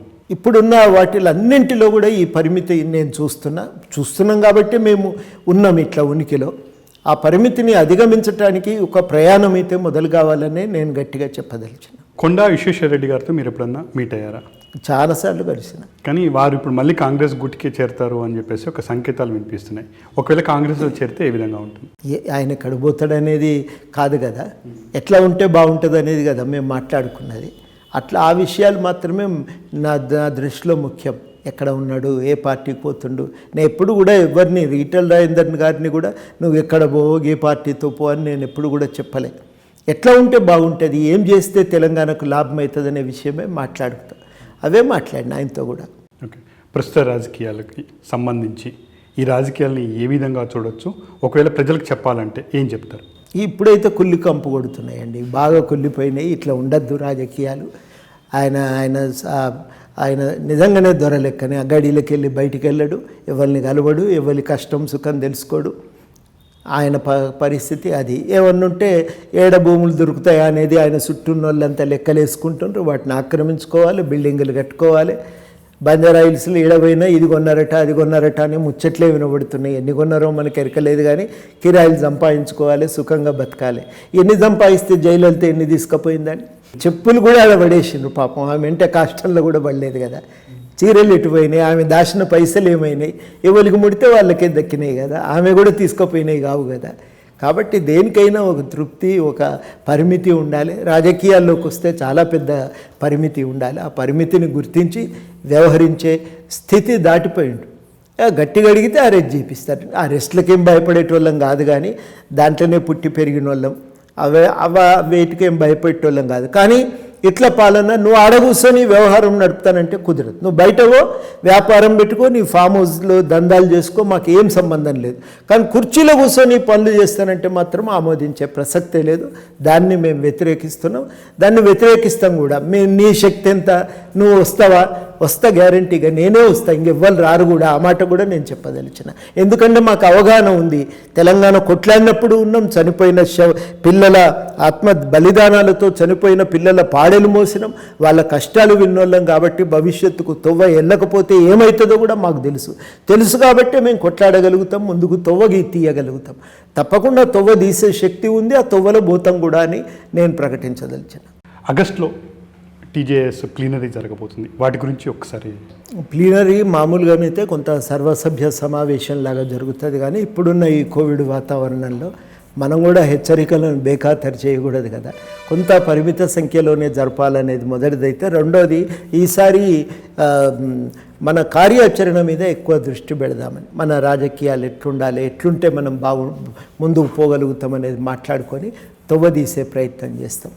చాలా చిన్న చిన్న విషయాలే, ఈతి బాధలే, కానీ బతుకు ఒకవైపు కొనసాగిస్తూ ఇంకోవైపు ఈ కార్యక్రమాలు ఎట్లా చేయాలి, పైసలు ఎక్కడికి వెళ్ళి సమకూరుతాయి, ఎట్లా సమకూర్చుకుంటాం మనం మన కార్యాచరణకు అనేవి, ఇట్లాంటివి చాలా చాలా విషయాలు ఆ కార్యాచరణ మీదనే మాట్లాడుకోవాలనేది ఉంది. బ్రాడ్గా దానికి సంబంధించిన తీర్మానం తయారైంది. దాని మీదనే ఈ మధ్యనే ఒక వర్క్షాప్ జరుగుతుంది, 2-3 రోజులు పెట్టుకోవాలనుకుంటున్నాం. ఇట్లాంటివన్నీ మాట్లాడుకొని తీర్మానంగా తయారు చేసుకుంటాం. ఆ తీర్మానాలను ప్లీనరీలో పెట్టి ఆమోదం పొంది ఇంకా ఆడికెళ్ళి మాకు చేతనైన కాడికి ప్రజల మధ్య. ఎంతో ఉద్యమ నేపథ్యం ఉన్న మీరు, ఒక రాజకీయ వ్యవస్థాపకులు కూడా ఉండి, ఒక దాని మీద మీరు ఖచ్చితంగా స్పందించాల్సిన విషయం ఉంది. జంపింగ్ పాలిటిక్స్ మీద మీరేమంటారు? రాజకీయాల్లో పార్టీ ఫిరాయింపులు అనేవి అస్సలు ఉండవా అంటే ఉంటాయి. కానీ చాలా కీలకం ఏంటంటే, ఒక సిద్ధాంతం నాకు ఇది నచ్చలేదు, ఇంకో సిద్ధాంతం కోసం నేను ఇంకొక పార్టీ పెట్టుకున్నా, ఇంకో పార్టీలోకి పోతున్నా అనేవాళ్ళు చాలామంది ఉంటారు. కానీ కేవలం పదవి కోసమో, పదవి ఆకాంక్ష కోసమో పార్టీలు మారటం అనేది చాలా అన్యాయమైన వైఖరి. ఇప్పుడైతే ఇంకా దుర్మార్గం ఏంటంటే పైసల కోసం. చాలామంది చెప్తారు, ఇప్పుడు ప్రతిపక్ష నాయకులని టీఆర్ఎస్ వాళ్ళు అడుగుతున్నారట, మీరు వస్తే మీ జీవితకాలంలో ఎన్ని సంపాదించినరో అన్నీ 5 ఏళ్లలో సంపాదించుకోవచ్చు, మీరు వస్తారా అని అడుగుతున్నారట. వీళ్ళు కూడా చూడండి, మరి ఇన్ని కోట్లు సంపాదించుకొని ఇంకా ఆశతో ఆ పైసల కోసం ఆ పార్టీలోకి వెళ్ళిపోతున్నారు. వాళ్ళ కాంట్రాక్ట్లు ఇస్తారట, లేకపోతే ఏదన్నా పదవి ఇస్తున్నారు, లేకపోతే ఇంకెక్కడైనా వాళ్ళకి ఇంకేదైనా ప్రత్యేకమైనటువంటి సమస్య ఉంటే దాన్ని పరిష్కరించి పెడుతున్నారు. అట్లా ఆ రకమైనటువంటి ఒక దిగజారిపోయి అన్ని మనిషినన్న విషయాన్ని కూడా మర్చిపోయి ఈ రకంగా పార్టీలు ఫిరాయిస్తున్నారు. చాలా చాలా ఒక హీనమైనటువంటి జీవితం ఇది. దానికంటే ఇంకా హీనత్వం ఏముంటుంది చెప్పండి?